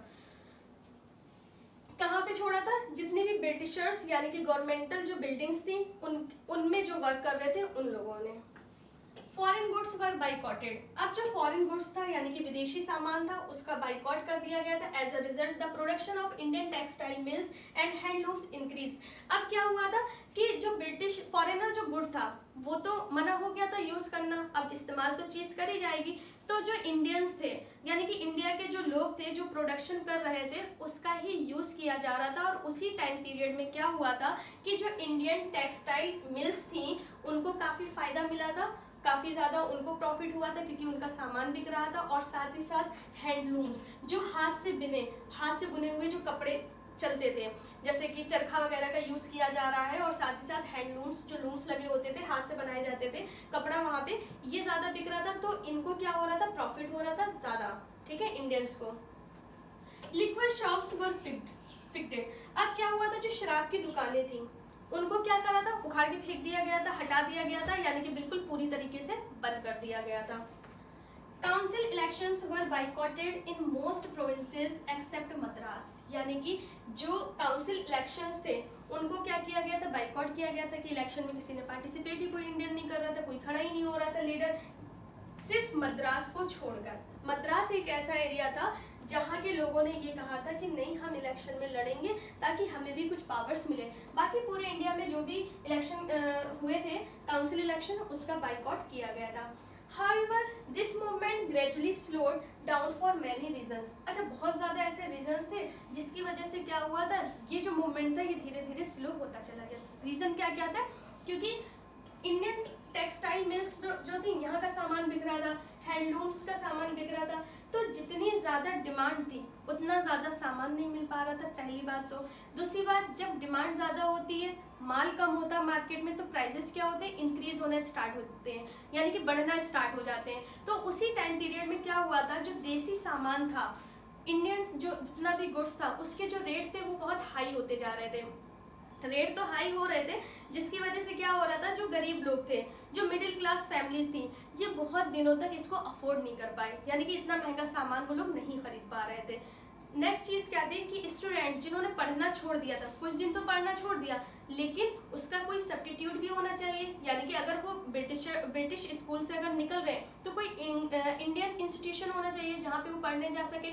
एक दो बड़े बड़े कॉलेज थे, जैसे कि बनारस हिंदू विश्वविद्यालय वगैरह ये थे, कलकत्ता में थे, वेस्ट बंगाल में, लेकिन इतने दूर तक लोगों की पहुंच नहीं थी, जगह जगह स्कूल नहीं थे, कॉलेजेस नहीं थे, जिसकी वजह से जो स्टूडेंट्स थे वो दोबारा फिर से स्कूल जाने लगे थे। टीचर्स, उनके लिए जॉब की अपॉर्चुनिटी नहीं थी, घर का खर्चा कैसे चले, उन लोगों ने धीरे धीरे क्या हो रहे थे, वापस स्कूलों में जाने स्टार्ट कर दिया था। इसी तरीके से जो लॉयर्स थे और भी लोग थे वो क्या कर रहे थे, धीरे धीरे अपने वर्क पे जाना स्टार्ट कर रहे थे, क्योंकि उनकी लिवलीहुड अच्छे से नहीं चल पा रही थी। तो वो रीजन थे कुछ जिसकी वजह से ये मूवमेंट क्या था, ग्रेजुअली स्लो होता चला गया था। क्योंकि हमने क्या देखा था कि नॉन कॉपरेशन और खिलाफत मूवमेंट की वजह से एक साल में सिर्फ 1 ईयर में आज़ादी का प्रण लिया गया था, स्वराज की बात की गई थी, तो लोगों ने सोचा एक आध साल तो हम लोग काट लेंगे, लेकिन जब आंदोलन लंबा होता गया तो लोग वापस अपनी पुरानी जिंदगी में जाते गए।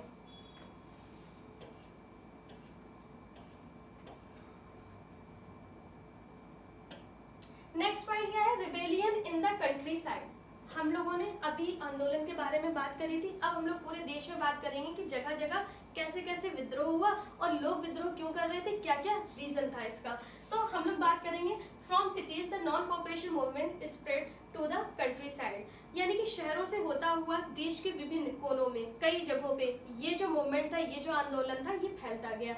जैसे अगर हम लोग बात करेंगे peasants movement in Awadh. Awadh किसे कहा जाता है, तो अवध कहा जाता है लखनऊ और लखनऊ के आसपास का जो एरिया उस टाइम पे रहा करता था, उसको पूरे एरिया को हम लोग अवध कहते हैं। तो अवध मूवमेंट के बारे में यहाँ पे हम लोग बात करेंगे, पीजेंट्स यानी कि किसानों के लिए बात करेंगे।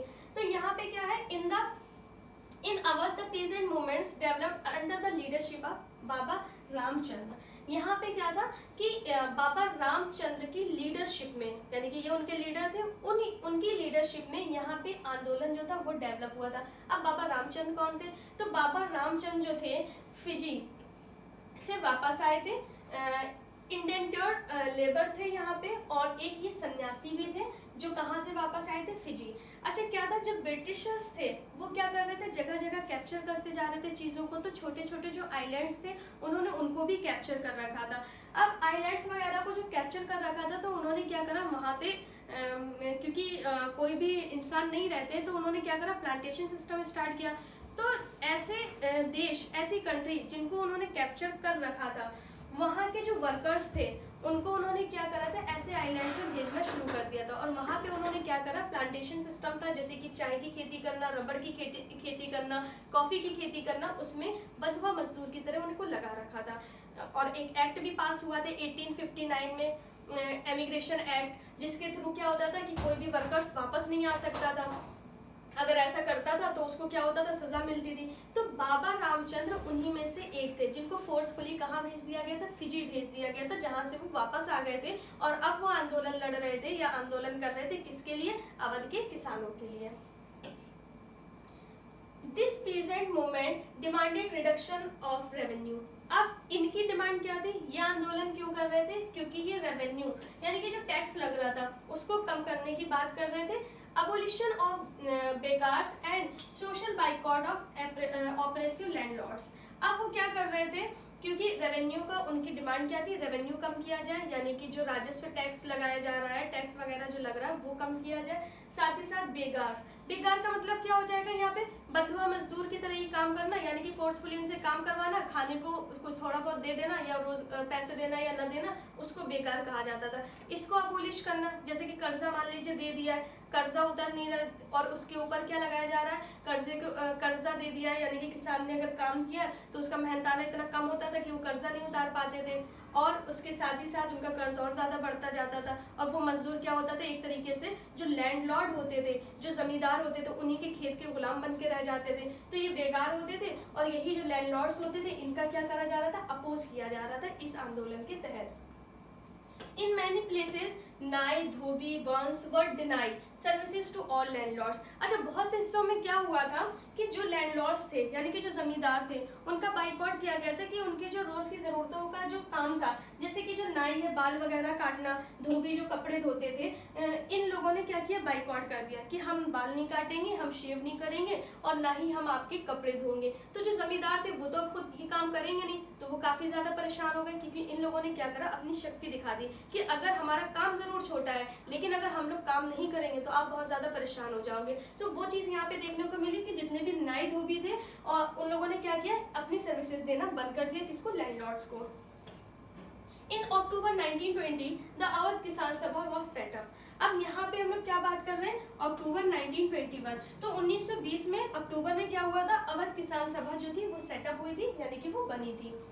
अब इसको हेड कौन करता था, it was headed by Jawaharlal Nehru. यहाँ पे जवाहरलाल नेहरू और बाबा रामचंद्र जो कौन थे, इसी सभा के जो लीडर थे, वो दोनों क्या कर रहे थे, इसको हेड कर रहे थे, यानी कि इसकी अध्यक्षता कर रहे थे। एंड फ्यू अदर्स, और भी कुछ दूसरे लीडर्स भी थे साथ में, वो लोग भी।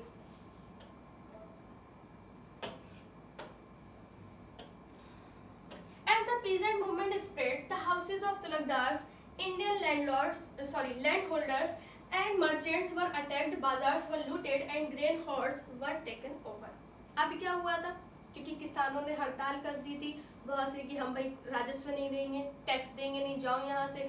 बहुत जगह जैसे कि चौकीदारी टैक्स दिया जाता है, जैसे पूरा गांव है वहाँ पे ब्रिटिशर्स उनको प्रोटेक्ट कर रहे हैं, तो उन्होंने कहा भैया हमने आपको प्रोटेक्ट किया, किसी ने आक्रमण नहीं किया, हमें चौकीदारी टैक्स चाहिए, ये सारी चीजें थी।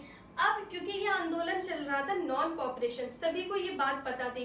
अब उन्हीं में से कुछ लोग क्या कर रहे थे, इसका गलत फायदा उठा रहे थे। इन लोगों ने क्या किया कि जैसे जैसे ये मूवमेंट फैला, पीजेंट मूवमेंट यानी कि किसानों का ये जो आंदोलन था ये फैला, तो कुछ लोग क्या करने लगे, जो हाउसेस थे तुलकदार्स के, यानी कि जमींदार, इंडियंस लैंड होल्डर्स के बारे में बात कर रहे हैं, उनके घरों के ऊपर हमले होने लगे, उनको लूटा जाना स्टार्ट कर दिया। जो मर्चेंट्स थे उन सभी को उनके ऊपर हमले होने लगे। जो बाजार थे, फूड हॉर्स थे, यानी कि जहाँ पे सामान इकट्ठा रहता था खाने वगैरह का, उन सभी को लूटा जाने लगा और उन पर हमले होने लगे। ये सिचुएशन उस टाइम पे हो गई थी।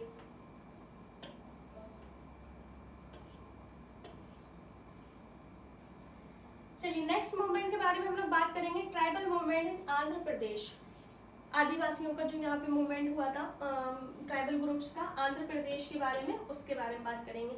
Tribal movement interpreted the message of Mahatma Gandhi and the idea of Swaraj, यानी कि जो ट्राइबल पीपल पीजेंट्स थे वो क्या कर रहे थे, महात्मा गांधी का जो आइडिया था उसको फॉलो कर रहे थे। यहाँ पे in the Gudem hills of Andhra Pradesh, एक हिल है, ठीक है, उस हिल का नाम क्या है, गुडेम हिल्स, कहाँ पे, आंध्र प्रदेश में, यहाँ के बारे में हम लोग बात कर रहे हैं। अब militant gorilla movement spread in the early 1920 under the leadership of Alluri Sitaram Raju.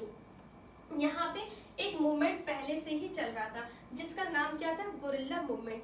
Gorilla movement क्या होता है, गोरिल्ला मूवमेंट का मतलब क्या होता है, जैसे कि कोई भी पर्सनली एक ग्रुप बना के अपना खुद का ग्रुप, जैसे कि यहाँ पे अलूरी सीताराम राजू के बारे में बात कर रहे हैं, तो अकॉर्डिंग टू गवर्नमेंट ये जो ग्रुप होते थे ये इलीगल होते थे, क्योंकि ये हमले किस पे करते थे, गवर्नमेंट के ऊपर करते थे, government in the sense of Britishers, ठीक है। तो ये लोग क्या करते थे, पहले से ही पता करके रखते थे कि जो पुलिस फोर्सेज है, जो आर्मी है ब्रिटिशर्स की, वो किस जगह से निकल रही है, किस सड़क से जा रही है। अब इनका काम क्या होता था, इस मूवमेंट के में जितने भी लोग जुड़े होते थे, ये कहीं पर भी किसी भी पहाड़ी में, किसी भी पेड़ के पीछे, किसी भी जंगल में ये लोग छुप के बैठते थे। जैसे ही वहां से लोग गुजरते थे, पुलिस वाले गुजर रहे हैं, पूरी टीम उनकी जा रही है, अचानक से उन पर हमला कर दिया जाया करता था। अचानक से हमला होता था, वो लोग भी तैयार नहीं होते थे कि अपने वेपन्स वगैरह निकाल सके, आर्म्स वगैरह लड़ाई लड़ सके। तो जो पुलिस होते थे या आर्मी होती थी, उनको काफी ज्यादा लॉस होता था। अचानक से हमला कर देना बिना बताए, ऐसे जो हमला होता था, इसी को कहा गया गोरिल्ला। यही गोरिल्ला मूवमेंट था। तो ये जो गोरिल्ला मूवमेंट था, ये एक मिलिटेंट मूवमेंट था जो किसके थ्रू चलाया जा रहा था, कौन थे इसके लीडर, वो थे अल्लूरी सीताराम राजू। कहाँ पे हम लोग बात कर रहे हैं, गूडेम हिल्स की, आंध्र प्रदेश की। कब की बात है, 1920 की बात है। Raju was capture. अच्छा, जो अल्लूरी सीताराम राजू थे, वो क्या कहते थे, वो लोगों को उन पे बहुत ज्यादा विश्वास था और ये कहते क्या थे कि मेरे ऊपर किसी का भी अटैक काम नहीं कर सकता, यहाँ तक कि मेरे ऊपर अगर गोलियां भी चल जाएंगी, गोली भी मेरे ऊपर असर नहीं करेगी। हमें भगवान ने उतारा है, हमारे अंदर अलग की एक शक्ति है, जो मेरा काम यही है कि आप लोगों की सेवा करना। तो लोगों का इन पे बहुत ज्यादा विश्वास था, लोग इनकी बहुत बात पे यकीन करते थे, इन्हें एज अ हीरो ट्रीट किया जाता था। अब हुआ क्या कि थोड़े दिन तो इन्होंने ये सारी चीजें की, उसके बाद ब्रिटिशर्स जो थे, इनको राजू को कैप्चर कर लिया 1924 में और इनको क्या किया गया, एग्जीक्यूट कर दिया गया, यानी कि इनको मृत्युदंड दे दिया गया, फांसी दे दी गई। अब क्योंकि लोग इनको बहुत मानते थे, तो अभी भी जो फोक स्टोरीज होती हैं, फोक सॉन्ग होते हैं, यानी कि लोकगीत, लोक कथा, इन सभी में उनको एज अ हीरो ट्रीट किया जाता है। यानी कि वो कौन बन गए, अभी धीरे धीरे हम लोग बात करेंगे, तो फोक हीरो वो बन के सामने आए। और आंध्र प्रदेश साइड में जाके अगर हम लोग देखेंगे तो अल्लूरी सीताराम राजू जी की आपको स्टैचूज वगैरह भी देखने को मिलेंगे, फिल्में वगैरह भी आपको मिलेंगी देखने को।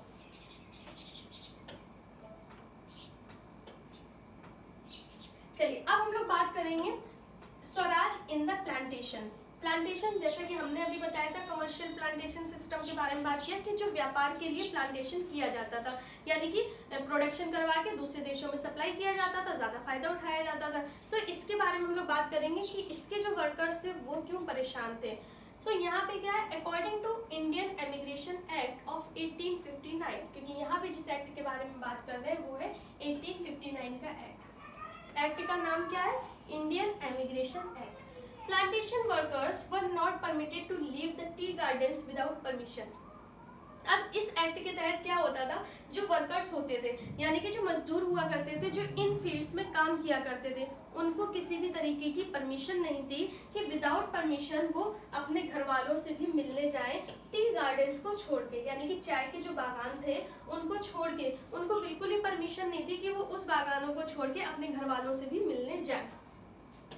When the news of non-cooperation movement spread to the plantation, जब ये खबर सभी में फैल गई कि नॉन कोऑपरेशन जो मूवमेंट है वो हो रहा है to the plantation, they left their job and headed towards their home. अब क्या हुआ, क्योंकि ये मूवमेंट चल रहा था और इस मूवमेंट के तहत क्या हुआ कि लोगों को जब ये खबर मिली तो उन्होंने क्या करा, अपनी जॉब छोड़ दी, यानी कि जहाँ पे वो वर्क कर रहे थे वो छोड़ छाड़ के वहां से भाग लिए, यानी कि वहां से गए और अपने घरों की तरफ वो लोग चले गए। अब क्या हुआ, क्योंकि वहां से तो वो लोग चल दिए थे, ज्यादा दूर नहीं गए, हुआ क्या, दे वर कॉट, रास्ते में वो पकड़े गए, पुलिस के द्वारा वो काफी मारे पीटे गए, जेल में बंद कर दिया गया। वापस उन्हें क्या हुआ कि टी गार्डन में उन्हें वापस में भेज दिया गया। ये किसके साथ हुआ था, जो प्लांटेशन वर्कर्स थे उनके साथ में। किसके तहत, ये जो इंडियन इमिग्रेशन एक्ट था इसके according.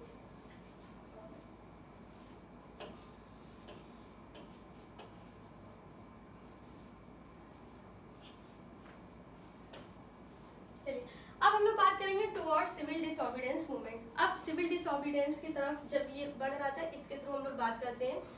In February 1922 Mahatma Gandhi decided to withdraw the non cooperation movement, क्योंकि हम लोगों ने अभी क्या देखा कि कितनी ज्यादा ऐसी घटनाएं हो रही थी जिसकी वजह से सिर्फ और सिर्फ लोग क्या हो रहे थे, वायलेंट होते जा रहे थे, नुकसान कर रहे थे, जैसे कि जगह जगह आग लगा रहे थे, एक दूसरे को मार रहे थे, सारी चीजें देखने को मिली। इसी से परेशान होके गांधी जी ने क्या करा, जो नॉन कोऑपरेशन मूवमेंट था उसको वापस ले लिया। as he felt that movement was turning violent in many places. उनका सोचना क्या था कि जिस विचारधारा को, जिस आइडियोलॉजी को वो लेके चले थे, वो तो लोग ले ही नहीं रहे हैं, और ये आंदोलन कैसा होता जा रहा है, हिंसक होता जा रहा है, जिसके तहत उन्होंने क्या करा, इसको वापस ले लिया। अब यहाँ पे जिसके बारे में हम लोग बात कर रहे हैं, चौरी चौरा के बारे में। Chauri Chaura incident was the main reason behind withdrawing the non cooperation movement. जो चौरी चौरा जो घटना थी, मेन कारण यही था इस आंदोलन को वापस लेने का। चौरी चौरा घटना क्या थी, तो चौरी चौरा जो घटना थी वो आपकी गोरखपुर डिस्ट्रिक्ट, हम लोग बात कर रहे हैं यूनाइटेड प्रोविंस, ऑन 4 फरवरी 1922। तो ये जो चौरी चौरा घटना हुई थी, ये कब हुई थी, ये 4 फरवरी 1922 को हुई थी। कहाँ पे हुई थी, गोरखपुर, जो उत्तर प्रदेश का एक डिस्ट्रिक्ट है, स्टेट है। यहाँ पे हम लोग क्या लिखे हुए हैं, यूनाइटेड प्रोविंस लिखे हुए हैं। उत्तर प्रदेश का नाम क्या था, पहले यूनाइटेड प्रोविंस था, जिसको बाद में बदल के 1956 में क्या रखा गया, उत्तर प्रदेश रखा गया था। तो अभी हम लोग कब की बात कर रहे हैं, 1922 की बात कर रहे हैं। दैट मीन्स हम लोग यहाँ पे गोरखपुर को क्या पढ़ेंगे, यहाँ पे कि यूनाइटेड प्रोविंस का एक हिस्सा था, यानी कि यहाँ की डिस्ट्रिक्ट थी। वहाँ पे एक घटना हुई थी, चौरी चौरा घटना, जहाँ पे पुलिस स्टेशन वगैरह जला दिया गया था भीड़ के द्वारा। कई पुलिस वाले उसमें जिंदा जल गए थे, मर गए थे, जिसकी वजह से गांधी जी बहुत ज्यादा परेशान हुए और उन्होंने कहा कि जो सत्याग्रह का जो मेन मकसद था, या इस आंदोलन का जो मेन मकसद था, वो तो खो चुका है, लोग वायलेंट हो चुके हैं, इसलिए ये आंदोलन हम वापस लेते हैं।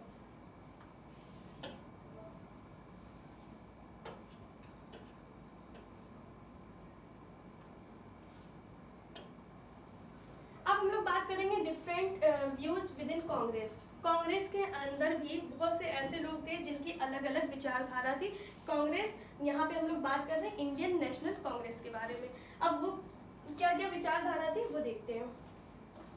Some leaders within Congress wanted to participate in the elections to the provincial councils set up by the Government of India Act of 1919। यानी कि कांग्रेस के अंदर भी बहुत से ऐसे लीडर थे जो ये चाहते थे, क्योंकि हमने नॉन कॉपरेशन में क्या पढ़ा था कि जो काउंसिल इलेक्शंस थे उसका भी बाइकआउट किया गया था। लेकिन यहाँ पे इस आंदोलन के तहत हम लोग क्या देखेंगे, कांग्रेस के अंदर हम लोग क्या देखेंगे कि कुछ ऐसे लीडर्स थे जो ये चाहते थे कि वो लोग इलेक्शन में पार्टिसिपेट करें, यानी कि इलेक्शन में हिस्सा लें by the government of India 1919 में। अब यहाँ पे हम लोग बात कर रहे हैं CR Das and Motilal Nehru. यहाँ पे इंडियन नेशनल कांग्रेस के अंदर भी क्लैशिंग होना स्टार्ट हो गई थी, तो एक नई पार्टी का फॉर्मेशन हुआ था, जिस पार्टी का नाम क्या था, स्वराज पार्टी। जिसको किसने फॉर्म किया था, वो फॉर्म किया था CR Das and Motilal Nehru. Motilal Nehru Jawaharlal Nehru के पिताजी। यहाँ पे CR दास का पूरा नाम क्या होगा, चित्तरंजन दास, लेकिन आपकी बुक में CR दास ही लिखा हुआ है, ठीक है। तो इन्होंने एक नई पार्टी का फॉर्मेशन किया था जिसका नाम क्या था, Swaraj party within the Congress to argue for a return to council politics. जिसका मकसद क्या था, जो क्या चाहते थे कि काउंसिल इलेक्शन में दोबारा से वापस आए और इलेक्शन लड़े। इनकी ये मांग थी, किनकी, मोतीलाल नेहरू और CR दास, इसलिए इन्होंने एक नई पार्टी बनाई, स्वराज पार्टी। यहीं पे हम लोग बात करेंगे whereas some younger leaders. Younger leaders के बारे में बात करेंगे तो दो नाम यहाँ पे आ रहे हैं, जवाहरलाल नेहरू और सुभाष चंद्र बोस। यंगर क्यों कह रहे हैं, क्योंकि उस टाइम पे वो यंग ही थे, इसलिए हम लोग यंगर लीडर्स के बारे में बात कर रहे हैं। तो Jawaharlal Nehru and Subhash Chandra Bose argued for more strong mass agitation and for full independence. यानी कि इनकी क्या मांग थी कि अब हमें ये सब आंदोलन वगैरह नहीं करना है, अब हमें क्या चाहिए, फुल इंडिपेंडेंस चाहिए, यानी कि हमें पूरी आज़ादी चाहिए। ये किसकी डिमांड थी, जवाहरलाल नेहरू, जिसके बारे में सुभाष चंद्र बोस, जिनके बारे में आप लोग आगे आप लोगों को पढ़ने को मिलेगा। इन्होंने अपनी फौज वगैरह बनाई थी, जय हिंद फौज। और जवाहरलाल नेहरू जो आज़ाद भारत के पहले प्रधानमंत्री थे। In this situation of internal debate and discussion, two factors shaped Indian politics towards the late 1920 whichever। अब क्या हुआ था, ऐसी सिचुएशन में दो फैक्टर्स हमें देखने को मिले थे इंडियन पॉलिटिक्स के अकॉर्डिंग 1920 में। Number first was the effect of the world wide economic depression, और the second was agricultural crisis which began to fall from 1926 and collapsed after 1930। अब हुआ क्या था, क्योंकि हम लोग क्या बात कर रहे हैं, इलेक्शन का बाइकआउट किया गया था, दो फैक्टर्स बन के आ गए थे, तो इसकी वजह से क्या हो रहा था, world wide economic depression India में होती जा रही थी, देखने को मिलती है, और साथ ही साथ जो रेट थे वो भी कम होते जा रहे थे, जो एग्रीकल्चर के रेट थे यानी कि फसलें जो बिक रही थी बहुत ही कम रेट में बिक रही थी। तो इसलिए ये लीडर्स चाहते थे कि अब आंदोलन बहुत हो गया, अब हम लोग कुछ नया तरीका अपनाते हैं जिसकी वजह से वो ज्यादा कारगर साबित हो।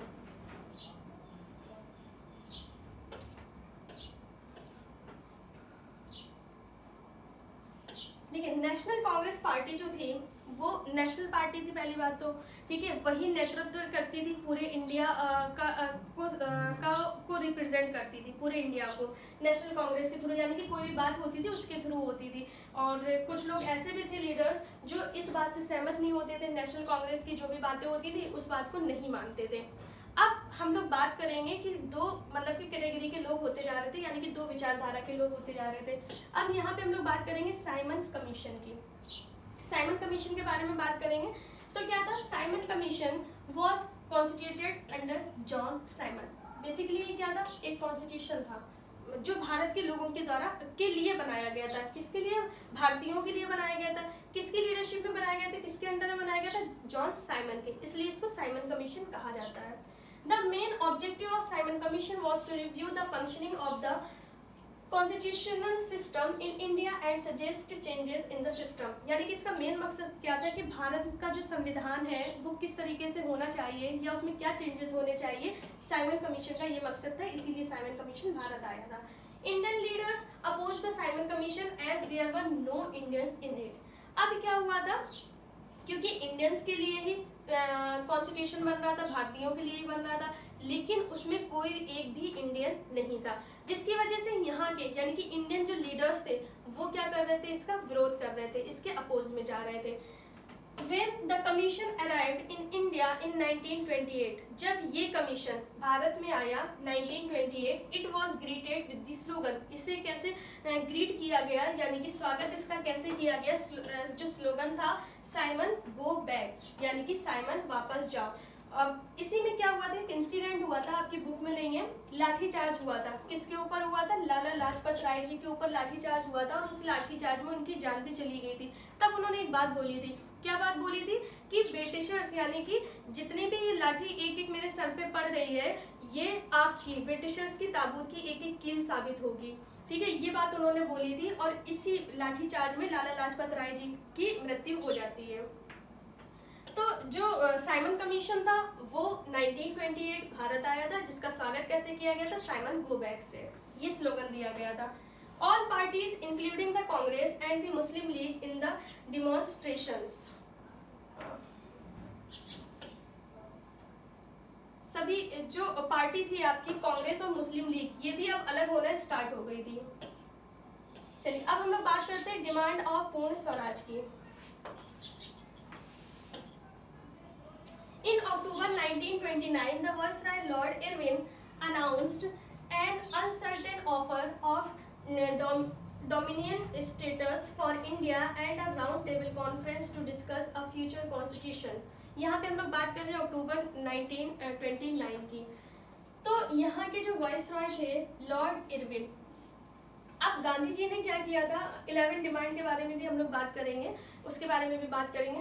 तो यहाँ पे कुछ डिमांड थी इंडियंस की, ठीक है, तो यहाँ पे डिमांड अपनी रख रहे थे। तो लॉर्ड इरविन ने क्या कहा था, लॉर्ड इरविन ने अक्टूबर 1929 लॉर्ड इरविन ने ऑफर किया कि आप लोग लंदन यानी कि गोलमेज सम्मेलन जो होगा उसमें आइए, उसमें पार्टिसिपेट करिए और जो आपका फ्यूचर कॉन्स्टिट्यूशन है इसके बारे में डिस्कस करिए। ये किसने ऑफर दिया था, ये लॉर्ड इरविन ने दिया था। In December 1929, under the presidency of Jawaharlal Nehru, the Lahore Congress formalized the demand of पूर्ण स्वराज और फुल इंडिपेंडेंस फॉर इंडिया। अब क्या हुआ था, दिसंबर 1929 में जो कांग्रेस थी, जब लाहौर में यहाँ पे अधिवेशन हुआ था, लाहौर में, क्योंकि जगह जगह क्या होता था, मीटिंग्स होती थी, डिस्कशन किया जाता था। तो यहाँ पे हम लोग बात करेंगे प्रेसिडेंसी ऑफ जवाहरलाल नेहरू। जवाहरलाल नेहरू की प्रेसिडेंसी में जब अधिवेशन हुआ था लाहौर का, तब वहाँ पे इन लोगों ने डिमांड किस बात की रखी थी कि अब आंदोलन वगैरह नहीं करना है, हमें पूर्ण स्वराज चाहिए, यानी कि फुल इंडिपेंडेंस चाहिए इंडिया की तरफ से ये डिमांड रखी गई थी, क्योंकि इंडिया नेशनल कांग्रेस पार्टी कैसी पार्टी थी, राष्ट्रीय पार्टी थी, ठीक है, इंडिया को रिप्रेजेंट करती थी। It was declared that 26 January 1930 would be celebrated as the first at the Independence Day। उन्होंने कह दिया हमें कोई बात नहीं माननी है, बस अब हमें आज़ाद होना, और हमने डे भी डिसाइड कर लिया कि 26 जनवरी 1930 हम लोग अपना स्वतंत्रता दिवस मनाएंगे, ठीक है। ये कहाँ पे, लाहौर अधिवेशन में बात की गई थी पूर्ण स्वराज की। अब ये जो डेट थी ये तो डिसाइड कर दी गई थी, इसी को मेमोरेबल बनाने के लिए जो हमारा कॉन्स्टिट्यूशन था उसको बाद में लागू किया गया था 26 जनवरी को। और आपको पता होगा कि 26 नवंबर को बनके तैयार हो गया था, लेकिन लागू कब किया गया था, 26 जनवरी को, ताकि जो ये डेट है ये यादगार बनी रहे, ठीक है। गणतंत्र दिवस मनाया जाता है।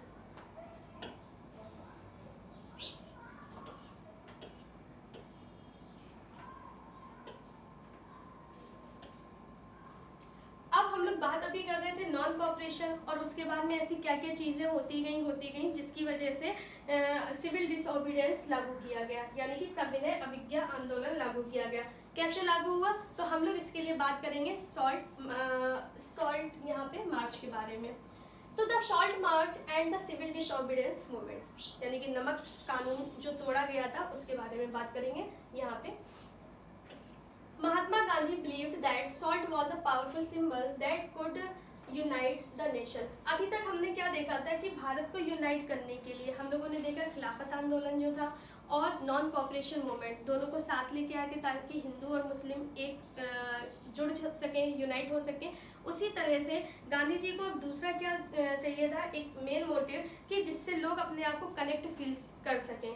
तो अब क्या हो रहा था कि वो अब ऐसा आंदोलन लाना चाहते थे जिसमें लोग क्या करें, अपने आप को यूनाइट फील करें। तो नमक एक टॉपिक लेके आए, वो नमक हर लोग इस्तेमाल करते, चाहे वो अमीर हो गरीब हो कोई भी हो, तो नमक सभी लोग इस्तेमाल करते हैं। तो उन्होंने क्या करा, दूसरा जो अपना सिंबल बनाया पावरफुल सिंबल, वो किसको लेके आए थे, नमक को लेके आए थे, ठीक है। तो गांधी जी ने क्या करा कि दूसरा जो अपना आंदोलन का मुद्दा लेके आए थे उन्होंने नमक को बनाया था। तो on 31 January 1930 Mahatma Gandhi sent a letter to viceroy Irwin. यहाँ पे इरविन साइमन कमीशन के बारे में भी हम लोगों ने बात की थी, ठीक है। अब हम लोग बात कर रहे हैं 1930 इरविन के बारे में। तो वायसराय इरविन विच क्लेम 11 डिमांड, इन्होंने क्या करा कि बहुत बातें हो गई थी, बहुत ऐसे देश में उस टाइम की सिचुएशन ऐसी होती जा रही थी, तो उन्होंने क्या करा, गांधी जी ने अपनी 11 डिमांड किसके सामने रखी, इरविन के सामने, और एक लेटर उनको भेजा। One of these 11 demands was to abolish salt tax। इनमें से एक क्या था कि जो नमक पर टैक्स लगाया जाता था, जो कर लगाया जाता था, उसको भी मना करने के लिए बोला, यानी कि उसको हटाने के लिए बोला। यानी कि उन 11 डिमांड्स में भी एक ये भी डिमांड थी कि नमक पर जो टैक्स लग रहा है उसको बंद कर दिया जाए। क्योंकि नमक क्या था, जो आसपास के गांव के लोग थे, वो जैसे जंगल के लोग, जो ट्राइबल पीपल होते थे, जंगल में रहते थे, जंगल की चीज़ों को इस्तेमाल करते थे, आदिवासी लोग, जनजाति लोग। ऐसे ही जो आसपास के गांव के लोग थे, जो कोस्टल एरियाज में रहते थे, वो अपनी आजीविका कैसे चला रहे थे, नमक बना के उसको बेच रहे थे। अब उसमें भी टैक्स लग गया था, बिना गवर्नमेंट की मर्जी से नमक भी नहीं बना सकते। तो इसका विरोध कौन कर रहे थे, महात्मा गांधी कर रहे थे। अब क्या हुआ था, the civil disobedience movement on 12 March 1930 along with 78 followers, Gandhi ji started salt march from Sabarmati ashram for Dandi, the coastal towns of Gujarat।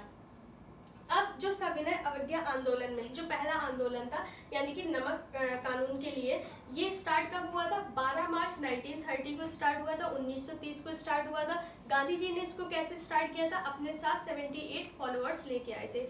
अब ये सिर्फ 78 ही फॉलोअर्स क्यों थे, क्योंकि फॉलोअर्स तो उनके बहुत ज़्यादा थे, वो किसी को भी चूज कर सकते थे, लेकिन ये 78 फॉलोअर्स वो फॉलोअर्स थे जो बहुत ही तेज चलते थे। गांधी जी भी काफ़ी तेज चला करते थे। अब आंदोलन क्या था, पैदल यात्रा करनी थी उन्हें, काफ़ी लंबी दूरी तय करनी थी, तो वो अपने साथ ऐसे फॉलोअर्स को लेके चले जो काफ़ी तेज चलते थे, और जगह जगह रुक के आसपास के जो गांव होते थे उन गांव के लोगों को मोटिवेट करना, उनको अपने साथ लेके आना, उन फॉलोअर्स को लेके गांधी जी चले थे, जो कितने थे, 78 थे। गांधी जी स्टार्टेड सॉल्ट मार्च। अब गांधी जी ने ये जो मार्च था, यानी कि ये जो यात्रा थी, कहाँ से शुरू करी थी, तो साबरमती आश्रम से शुरू की थी। कहाँ के लिए, दांडी के लिए शुरू की थी। दांडी क्या है, एक गांव का नाम है जो गुजरात का एक कोस्टल टाउन है। कोस्टल टाउन यानी कि समुद्र तल से लगा हुआ गुजरात में, यहाँ पे इन्होंने जाके नमक बनाया था। ऑन 6 अप्रैल, यानी कि उन्होंने शुरू कब यात्रा की थी, 12 मार्च को करी थी और 6 अप्रैल को वो वहां पहुंच गए थे। दांडी जब पहुंचे and broke the salt law by boiling sea water, और ये नमक का कानून उन्होंने कैसे तोड़ा, अब सी वाटर जो था यानी कि समुद्र का पानी उबालकर और उन्होंने क्या करा, नमक बनाकर नमक कानून को तोड़ा था।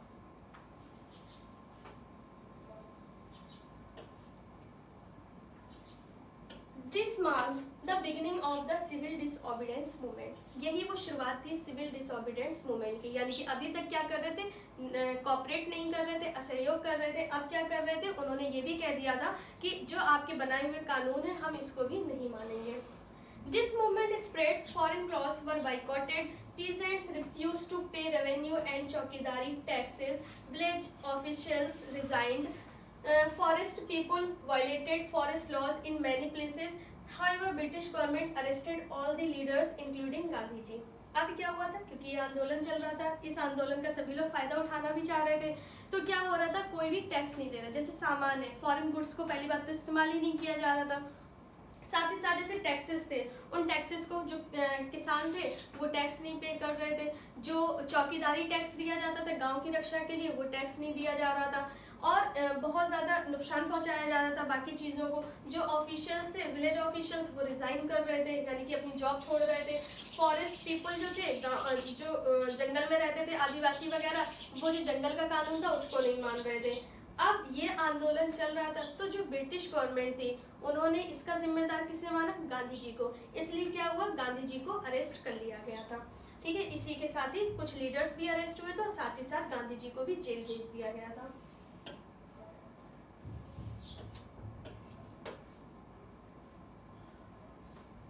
नेक्स्ट पॉइंट क्या है, calling off the civil disobedience movement. Civil disobedience movement को कब वापस ले लिया गया, ये देखिए। During the civil disobedience movement peaceful satyagrahis were attacked. अब क्या हो रहा था, क्योंकि जो पीसफुल सत्याग्रहीज थे, जैसे कि हम लोगों ने नॉन कॉपरेशन में पढ़ा था, हमले कौन कर रहा था, ब्रिटिशर्स कर रहे थे। अब जो अटैकर्स थे वो तो पकड़ में नहीं आ रहे थे, जो सत्याग्रहीज थे उनको पकड़ा जा रहा था, उन पर हमले हो रहे थे। साथ ही साथ इस आंदोलन में क्या हुआ था, महिलाओं ने पहली बार बहुत ही ज्यादा बढ़ चढ़कर हिस्सा लिया था। कब लिया था, सिविल डिसओबीडियंस के समय पे महिलाओं ने सबसे ज्यादा हिस्सा लिया था। तो जो महिलाएं थी यानी कि विमेंस थी, जो चिल्ड्रंस थे, उनको भी बुरी तरीके से मारा जा रहा था, पीटा जा रहा था। About 1 lakh people were arrested, करीब 1 लाख लोगों को क्या किया गया था, गिरफ्तार कर लिया गया था, जेल भेज दिया गया था। When Abdul Ghaffar Khan was arrested on April 1930, several violent incidents took place in Peshawar. अब क्या हुआ था, जैसे गांधी जी को यहाँ पे गिरफ्तार किया गया था, वैसे ही जैसे अब्दुल गफ्फार खान को गिरफ्तार किया गया तो लोगों का गुस्सा और ज़्यादा भड़क गया। और क्या हुआ था, अप्रैल 1930 की बात है, बहुत से लोग वायलेंट होते गए, ऐसी बहुत ज़्यादा घटनाएं होती गई जहाँ पे अटैक होने लगे, हमले होने लगे। कहाँ पे, पेशावर की बात कर रहे हैं। जिस तरीके से गांधी जी यहाँ पे अपने आंदोलनों के लिए जाने जाते हैं, इसी तरीके से खान अब्दुल गफ्फार खान को सीमांत गांधी कहा जाता है, फ्रंटियर गांधी कहा जाता है। उनको भी काफी माना जाता था, यानी कि गांधी जी के बराबर उनको भी उस टाइम पे माना जाता था। तो जैसे ही उनको गिरफ्तार किया गया, लोग वायलेंट होते चले गए। In this situation Mahatma Gandhi call off the movement and signed a pact. अब क्या हुआ था, क्योंकि आंदोलन हिंसक हो गया था, हिंसक आंदोलन हो गया था, घटनाएं बहुत ज्यादा बढ़ गई थी। इसी वजह से गांधी जी ने क्या कहा कि सिविल डिसओबीडियंस मूवमेंट को कॉल ऑफ कर लिया और उन्होंने एक पैक्ट साइन किया लॉर्ड इरविन के साथ में 5 मार्च 1931, यानी कि ये जो संधि उन्होंने साइन की थी 5 मार्च 1931 को, और यही जो आपकी संधि थी ये क्या कहलाई, गांधी इरविन पैक्ट कहलाया। ठीक है, गांधी इरविन पैक्ट।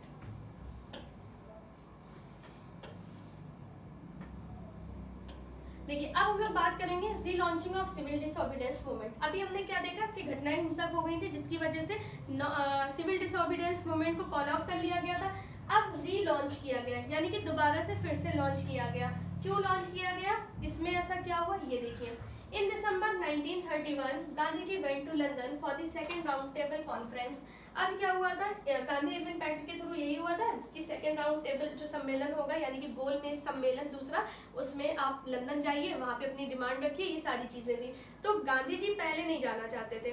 ठीक है, एक क्वेश्चन भी आता है इसमें। क्या क्वेश्चन आता है, जो मतलब की तैयारी कर रहे हैं कंपटीशन वगैरह की, क्वेश्चन ये आता है कि सेकंड राउंड टेबल कॉन्फ्रेंस जो थी वो आपका जो सम्मेलन था उसमें हिस्सा लेने कांग्रेस की तरफ से कौन गया था? तो क्वेश्चन में बहुत ज़्यादा नाम होंगे क्योंकि सरोजिनी नायडू ने भी पार्टिसिपेट किया था और भी लीडर्स थे, लेकिन अगर हम लोग बात करेंगे कांग्रेस की तरफ से कौन गया था, तो कांग्रेस की तरफ से महात्मा गांधी गए थे। ठीक है, तो ये क्वेश्चन आता है कॉम्पिटिशन लेवल में। तो इरविन ने इनको मनाया और भेजा वहाँ पे। तो गांधी जी कहाँ गए थे? लंदन गए सेकेंड राउंड टेबल कॉन्फ्रेंस में। किसके रेफरेंस में गए थे ये? तो ये कांग्रेस की तरफ से गए थे। But he return disappointed as the British government refuse to release the prisoners. अब क्या हुआ था कि गांधी जी ने यहाँ पे काफी ज्यादा डिमांड रखी थी।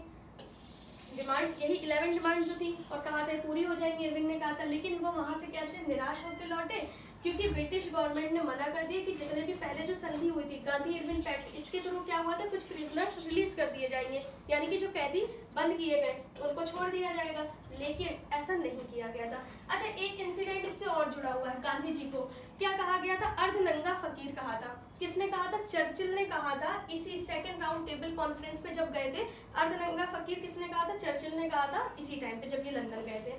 ठीक है, तो ये भी याद रखिएगा। अब क्या है, ब्रिटिश गवर्नमेंट है, उन्होंने रिफ्यूज कर दिया कि वो जो प्रिजनर्स हैं उनको रिलीज नहीं करेंगे। अब क्या हुआ? When Gandhi ji came back in India, अब गांधी जी जब वहां लंदन से वापस आए, he found that Congress had been declared illegal.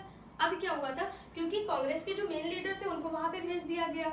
अब उनके पीछे में क्या हुआ कि अभी तक हमने क्या पढ़ते आ रहे थे कि जो नेशनल कांग्रेस थी वो एक राष्ट्रीय स्तर की पार्टी थी। ठीक है, इंडिया को रिप्रेजेंट कर रही थी। जैसे ही गांधी जी वापस आए तो इस पार्टी को क्या कह दिया गया कि ये इलीगल है।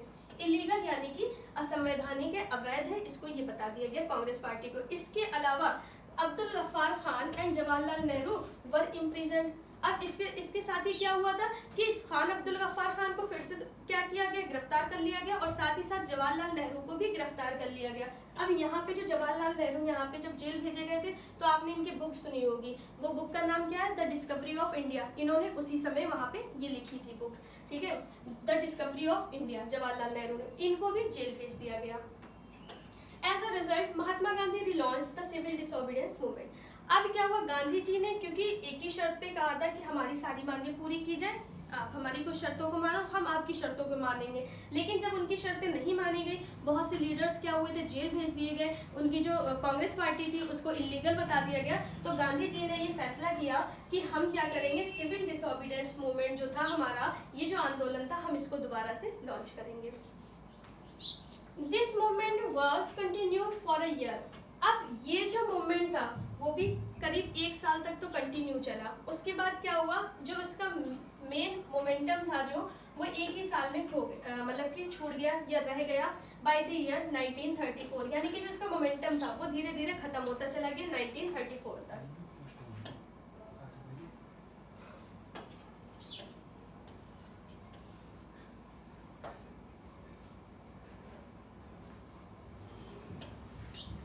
Association like Indian industries commercial Congress and federation, जो बहुत ज़्यादा ये जो ग्रुप्स वगैरह थे जो फॉर्मेशन हुआ था उनके बारे में बात है।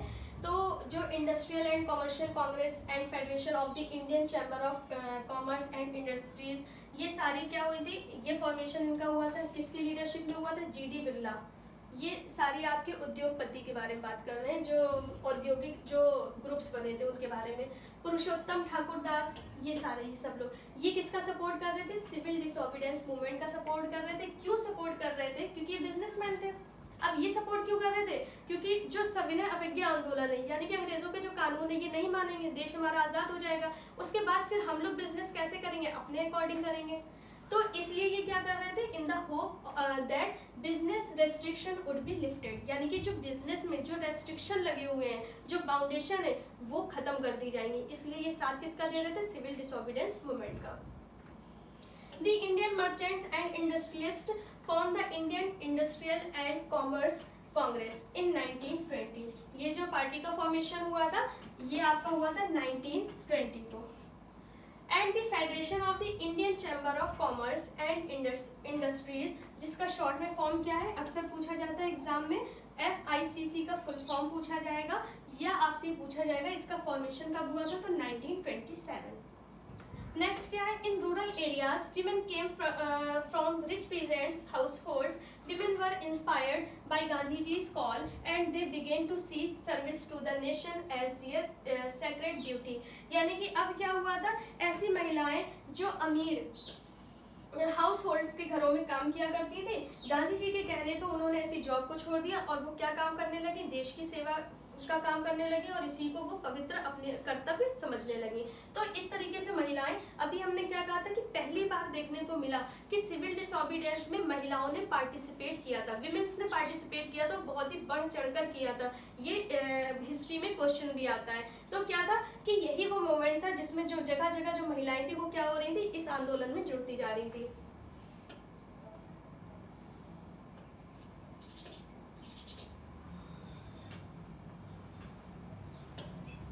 The limits of civil disobedience, यहाँ पे हम लोग लिमिट्स के बारे में बात करेंगे। सिविल डिसोबीडियंस की क्या था, दलित्स और untouchables and Muslims did not actively participated in this movement. अब क्या हो रहा था, जो दलित वर्ग था वो अपने आप को अलग थलग फील करता था, इसलिए वो लोग पार्टिसिपेट नहीं कर रहे थे। जो मुस्लिम्स थे, नॉन कॉपरेशन के समय हम लोगों ने देखा था कि एक हो गए थे, लेकिन उसके बाद धीरे धीरे क्या हुआ, फिर से दोनों अलग होने लगे। तो ये लोग बहुत ही ज्यादा एक्टिवली क्या हो रहे थे, पार्टिसिपेट नहीं कर रहे थे इस मूवमेंट में, इस आंदोलन में साथ नहीं दे रहे थे। For long time, the Congress had ignored the Dalits because of the fear of Sanatanis, the conservative high caste Hindus. अब ऐसा मानना था कि जो कांग्रेस है वो दलित का ज्यादा सपोर्ट नहीं कर रही थी, वो किसका सपोर्ट करती थी, जो सनातनीस थे उनका सपोर्ट कर रही थी, इसलिए वो लोग सपोर्ट नहीं कर रहे थे। कौन नहीं कर रहे थे, दलित, सिविल डिसोबीडियंस में। अब गांधी जी ने दलितों को इम्प्रेस करने के लिए क्या नाम दिया था, हरिजन। हरिजन नाम दिया। उन्होंने कहा कि आप लोग तो दलित हो नहीं, आप लोग तो हरिजन हो। हरिजन मीन्स क्या होता है, द चिल्ड्रन ऑफ गॉड, यानी कि आप लोग तो डायरेक्ट भगवान के पुत्र हो, भगवान के बच्चे हो। तो ये नाम किसने दिया था, हरिजन, ये दिया था महात्मा गांधी जी ने। He believed that Swaraj would not come for 100 years if untouchability was not eliminated. अब गांधी जी का क्या मानना था, गांधी जी ने पहली बात तो दलितों को नया नाम दे दिया था, हरिजन कहा था उनको, ठीक है। दूसरी चीज उन्होंने क्या कहा था कि अगर हमारे समाज में भेदभाव रहेगा, यानी कि अनटचेबिलिटी रहेगी, तो हमारा जो देश है कई 100 सालों तक आज़ाद नहीं हो सकेगा। ब्रिटिशर्स से भले ही आज़ाद हो जाए हम लोग, ठीक है, अंग्रेजों से भले ही आज़ाद हो जाए, लेकिन जो मेंटेलिटी है वो आज़ाद नहीं हो पाएगी, जो विचारधारा उससे हम आज़ाद नहीं हो पाएंगे कई 100 सालों तक, अगर इस तरीके का रवैया हम लोग रखेंगे। He organized Satyagraha for them. अब क्या हुआ, क्योंकि गांधी जी सभी के लिए सत्याग्रह करते थे, इसीलिए उन्होंने क्या करा, दलितों के लिए भी सत्याग्रह किया। To secure their entry into temples and access to public wells, tanks, roads and schools. अब ये क्यों कर रहे थे, क्योंकि जो दलित एक जो वर्ग था, उस वर्ग को क्या होता था कि पब्लिक प्लेसेस में एंट्री नहीं होती थी, इसके लिए लड़ाई लड़ रहे थे कि टेम्पल्स यानी कि मंदिरों में प्रवेश दिलवाने के लिए, पब्लिक वेल्स यानी कि जो कुएं होते थे, जो टैंक्स हैं, रोड, स्कूल सभी इस्तेमाल करें, इसके लिए उन्होंने सत्याग्रह किया। Gandhi ji himself cleaned the toilets to dignity the work of bhangi the sweepers. अब गांधी जी क्या कर रहे थे, जो डिग्निटी भंगियों की थी, यानी कि जो स्वीपर्स जो सफाई करते हैं, उनकी डिग्निटी बनाए रखने के लिए खुद ही टॉयलेट साफ करते थे कि ये काम कोई बुरा नहीं है, ये तो अलग किस्म का काम है, यानी कि स्पेशल पर्सन ही इसको कर सकते हैं, हर कोई नहीं कर सकता है। Gandhi ji urge the upper class to change their mindset regarding the untouchables. Gandhi ji की ये रिक्वेस्ट भी होती थी जो अपर क्लास से बिलोंग करते थे कि वो अपना सोचने का नजरिया बदलें और अनटचेबिलिटी है उसको दूर करें।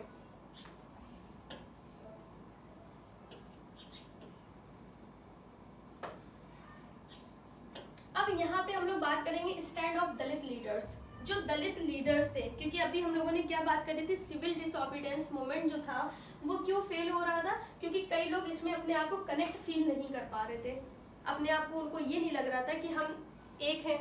तो उन्हीं में से दलित वर्ग भी था। अब दलितों को जो मतलब कि एक तरीके से उनको जो अधिकार दिलाने की बात की, तो उनमें से कुछ लीडर्स थे जो उनको अधिकार दिलाने की बात किया करते थे। कुछ लीडर्स के बारे में यहाँ पे पढ़ेंगे, जिनमें से डॉक्टर भीमराव अम्बेडकर के बारे में हम लोग बात करते हैं। तो doctor Bhimrao Ambedkar demanded reserved seats in educational institution and a separate electorate that would choose Dalit members for legislative council.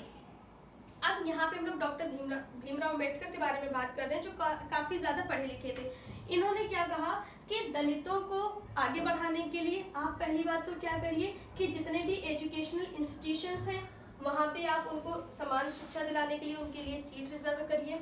साथ ही साथ जो इलेक्शंस हैं उनमें भी सीट इनकी रिजर्व करिए दलित मेंबर्स की। ये डिमांड थी किसकी? डॉक्टर भीमराव अंबेडकर की। नेक्स्ट पॉइंट क्या है? Ambedkar organise the Dalits into the depressed classes association in 1930। Doctor Bhimrao Ambedkar ने एक अपना ग्रुप बनाया था जिसका नाम क्या था? Depressed classes association. कब बनाया था? 1930 में। His views differed with Mahatma Gandhi at the second round table conference. अब क्या हुआ था? जब द्वितीय गोलमेज सम्मेलन था, इसमें जब गांधी जी गए थे तो वहां पे डॉक्टर भीमराव अंबेडकर भी गए थे, लेकिन जो डॉक्टर भीमराव अंबेडकर की विचारधारा थी वो गांधी जी से बिल्कुल अलग थी, यानी कि वो गांधी जी से बिल्कुल भी सहमत नहीं थे। Gandhi ji strongly opposed it and began a fast unto death. अब क्योंकि वो अलग डिमांड कर रहे थे, रिजर्वेशन की डिमांड कर रहे थे, तो गांधी जी ने ये कहा था अगर भेदभाव होने लगा किसी भी तरीके का होगा तो हमारा देश वैसे ही नहीं आज़ाद हो पाएगा, माइंड उनका आज़ाद नहीं हो पाएगा। तो गांधी जी ने इसका विरोध किया और उन्होंने कहा कि अगर ऐसा होता है, यानी कि ठीक है, डिमांडेड सेपरेट इलेक्टोरेट। यहाँ पे एक पॉइंट रह गया है कि कॉन्फ्रेंस में जब गए थे तो doctor Bhimrao Ambedkar demanded separate electorate for Dalits, यानी कि जो अंबेडकर थे उनकी डिमांड थी कि उनको अलग से एक हिस्सा दे दिया जाए जहाँ पे दलित लोग रहें, दलित इलेक्शन लड़े। ये डिमांड किसकी थी? अंबेडकर जी की डिमांड थी। जिस तरीके से मुस्लिम लीग अलग एक नेशन चाहती थी उसी तरीके से दलित भी अलग एक तरीके का नेशन चाहते थे। ये डिमांड किसने रखी थी? डॉक्टर भीमराव अंबेडकर जी ने। When the British government admitted Ambedkar demand, अब क्योंकि अंबेडकर की जो डिमांड थी वो क्या की थी? जो ब्रिटिश गवर्नमेंट थी वो एक तरीके से स्वीकार कर रही थी, लेकिन गांधी जी ने इसका विरोध किया और उन्होंने क्या कहा कि हम इसका विरोध करते हैं और हम तब तक व्रत रखेंगे या फास्ट रखेंगे जब तक मेरी डेथ नहीं हो जाती है, मृत्यु नहीं हो जाती। इन्होंने भारी विरोध किया था। Gandhi ji believed that separate electorates for Dalits would slow down the process of their integration into the main society। अब क्या हो रहा था? क्योंकि मेन सोसाइटी से अलग हटके ये अपनी सोसाइटी चाहते थे, अलग चाहते थे हर चीज। तो गांधी जी की यही बात थी कि अगर ये हर चीज अपनी अलग चाहते हैं तो इनकी प्रोग्रेस नहीं हो पाएगी, यानी कि इनका डेवलपमेंट नहीं हो पाएगा। Ambedkar ultimately accept Gandhi ji position. बाद में क्या हुआ? अंबेडकर जी ने गांधी जी की जो पोजीशन थी, यानी कि जो स्थिति थी, वो सारी चीज़ों को समझा, उस बात को वो तैयार हो गए। एज अ रिजल्ट इसके उसमें रिजल्ट में क्या हुआ कि पूना पैक्ट साइन किया गया था सितंबर 1932 में। पूना पैक्ट साइन हुआ था। अब इस पैक्ट में क्या हुआ था? इस पूना पैक्ट में this pact gave the depressed classes reserved seats in provincial and central legislative council. यानी कि अब ये नहीं हुआ था कि उनको सेपरेट इलेक्टोरेट मतलब कि जगह मिल जाए, अलग एक एरिया मिल जाए। अब क्या डिसाइड हुआ था कि प्रोविंशियल और सेंट्रल जो लेजिस्लेटिव काउंसिल होती है उसमें रिजर्वेशन मिलेगा कुछ लोगों को, जहाँ पे सिर्फ दलित सीट ही होगी, दलित लोग ही इलेक्शन लड़ सकते हैं। अब ये डिसाइड हो गया था, यानी कि जैसे अगर ये पूरा एरिया है तो एक एरिया नहीं दिया जाएगा, जगह जगह हर जगह इनको कहीं ना कहीं सीटें दी जाएंगी ताकि वो लोग इलेक्शन में लड़ सकें।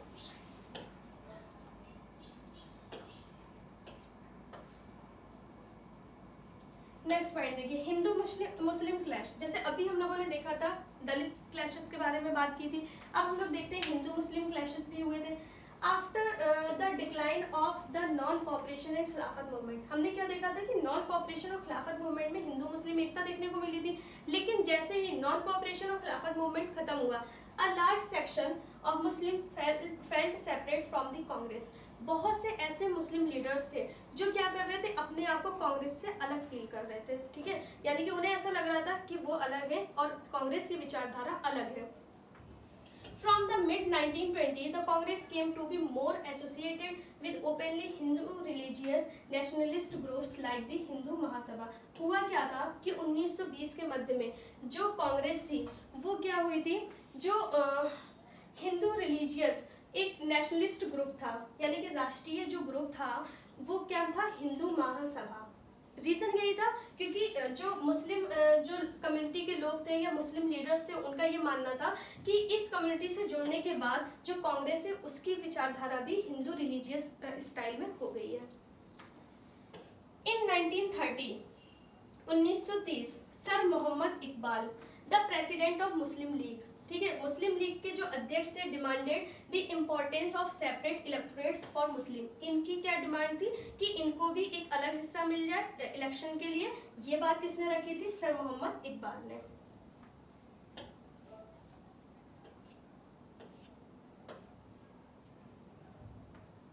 अब देखिए यहाँ पे इतनी ज्यादा चीजें थी जो क्या कर रही थी, लोगों को अलग कर रही थी। अब यहाँ पे सबसे बड़ा चैलेंज ये था कि आज़ादी तो हमें तभी मिल सकती है जब हम सभी लोग एक हो जाएं, यूनाइट हो जाएं, ठीक है। तो the sense of belonging, the sense of collective belonging, यानी कि ऐसी सोच लोगों के बीच में लाना कि लोगों को ये फील हो कि हम सभी लोग एक हैं। अब इसके लिए क्या क्या किया गया? History, fiction, folklore songs, popular prints and symbols all played a part in the making of nationalism. होता क्या है, जैसे अभी नॉर्मली कुछ नहीं है, लेकिन अगर एक देशभक्त, अगर हम लोग फिल्म देख के थिएटर से बाहर आते हैं तो हमें क्या होता है, देश के प्रति और प्रेम बढ़ जाता है।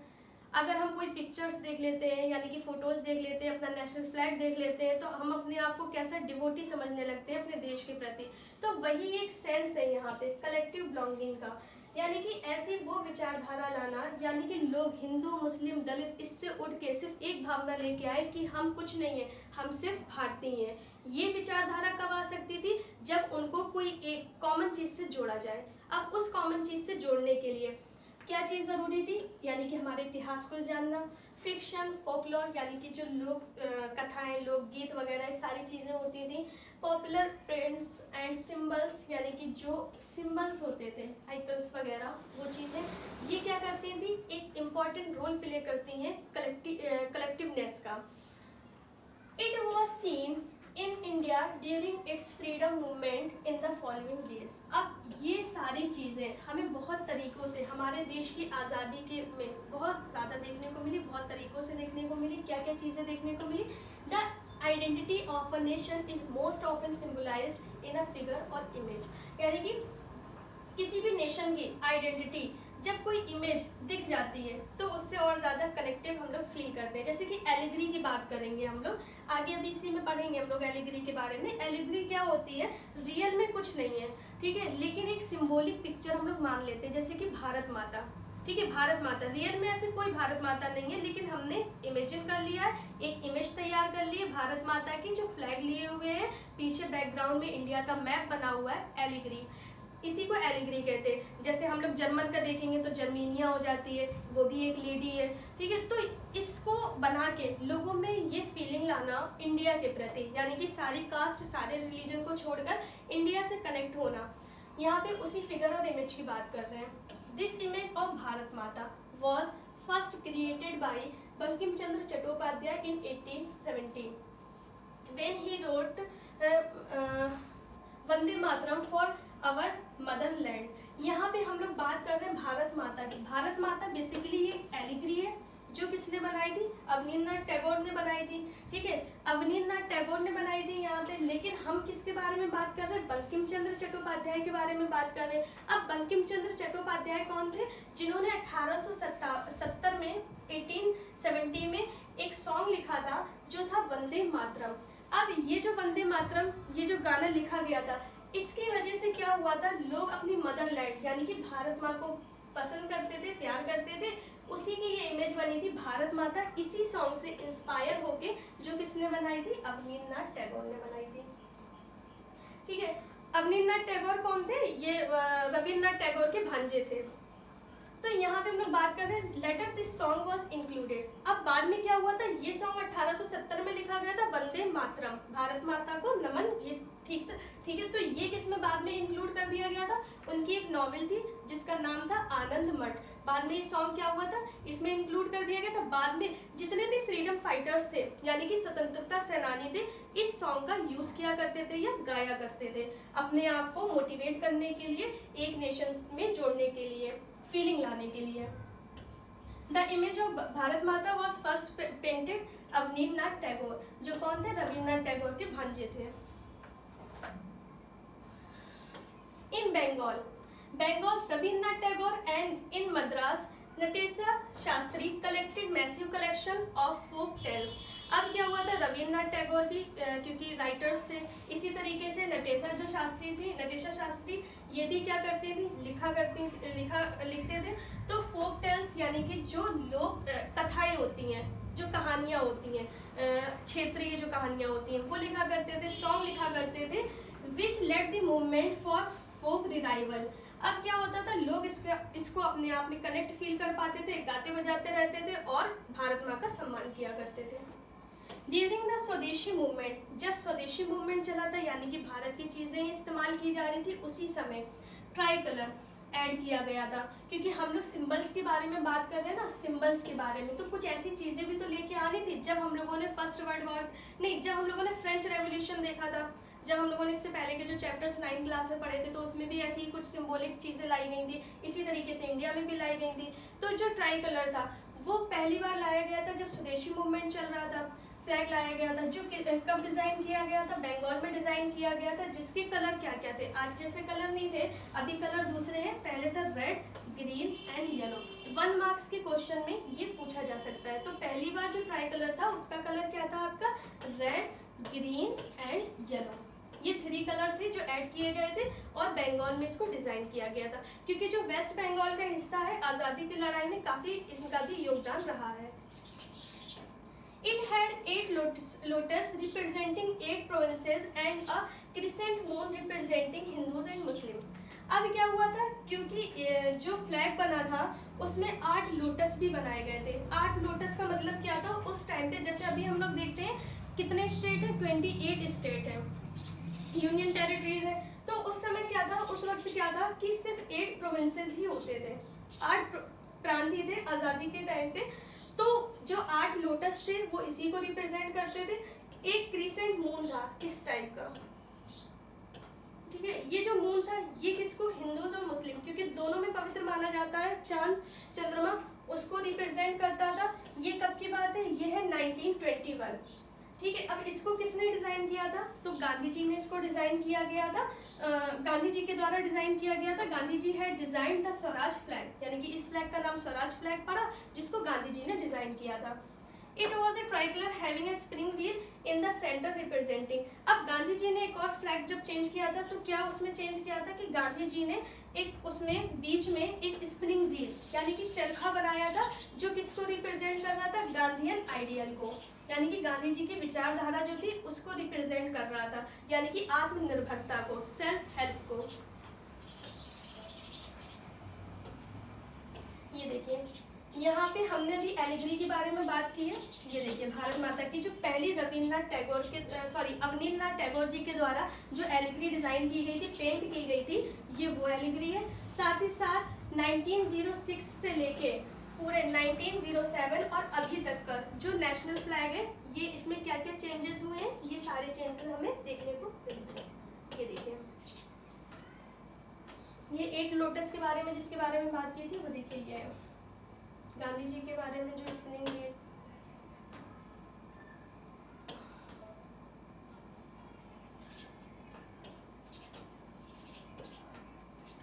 देखिए अब ये चैप्टर जो आप लोगों का पूरा हो गया है, लेकिन लास्ट में कुछ पॉइंट क्या है, nationalism through Indian ancient history.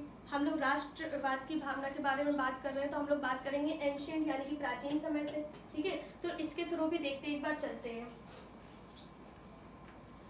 Another means of creating feeling of nationalism was explaining the meaning of history again, ठीक है। यहाँ पे अगर हम लोग नेशनलिज्म के बारे में बात करेंगे तो जब आज़ादी के बारे में बात होती है, तो जब ब्रिटिशर्स यहाँ पे आए थे तो उन्होंने क्या करा था, हमारे माइंड को पूरी तरीके से सबसे पहले गुलाम बनाया था। रीज़न क्या था, यही कहा करते थे कि आप लोगों की जो सभ्यता है काफ़ी पिछड़ी हुई है, आप लोग वेल डेवलप्ड नहीं हो, आप लोगों का कल्चर अच्छा नहीं है।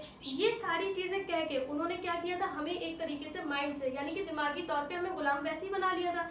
हम लोग क्या करते थे उस टाइम पे, जब अंग्रेज आते थे तो उनको ही सबसे ज़्यादा पढ़ा लिखा और सभ्य समझते थे, लेकिन लोगों के बीच में ये विचारधारा जगाना कि जो हमारा प्राचीन इतिहास रहा है, जैसे कि अगर हम लोग बात करते हैं चरक संहिता वगैरह की, या कुछ भी जो ग्रंथ वगैरह लिखे गए थे, वेद लिखे गए थे, हमारे यहाँ तो साइंस पहले से ही डेवलप है, मैथ पहले से ही स्ट्रांग रही है। जो हमारे यहाँ की मिनिएचर पेंटिंग्स देखने को मिलती है, जो अजंता वगैरह की गुफाएं हैं, वो बहुत ही ज़्यादा डेवलप्ड हमें देखने को मिलती है, यानी कि बहुत ही अच्छी देखने को मिलती हैं।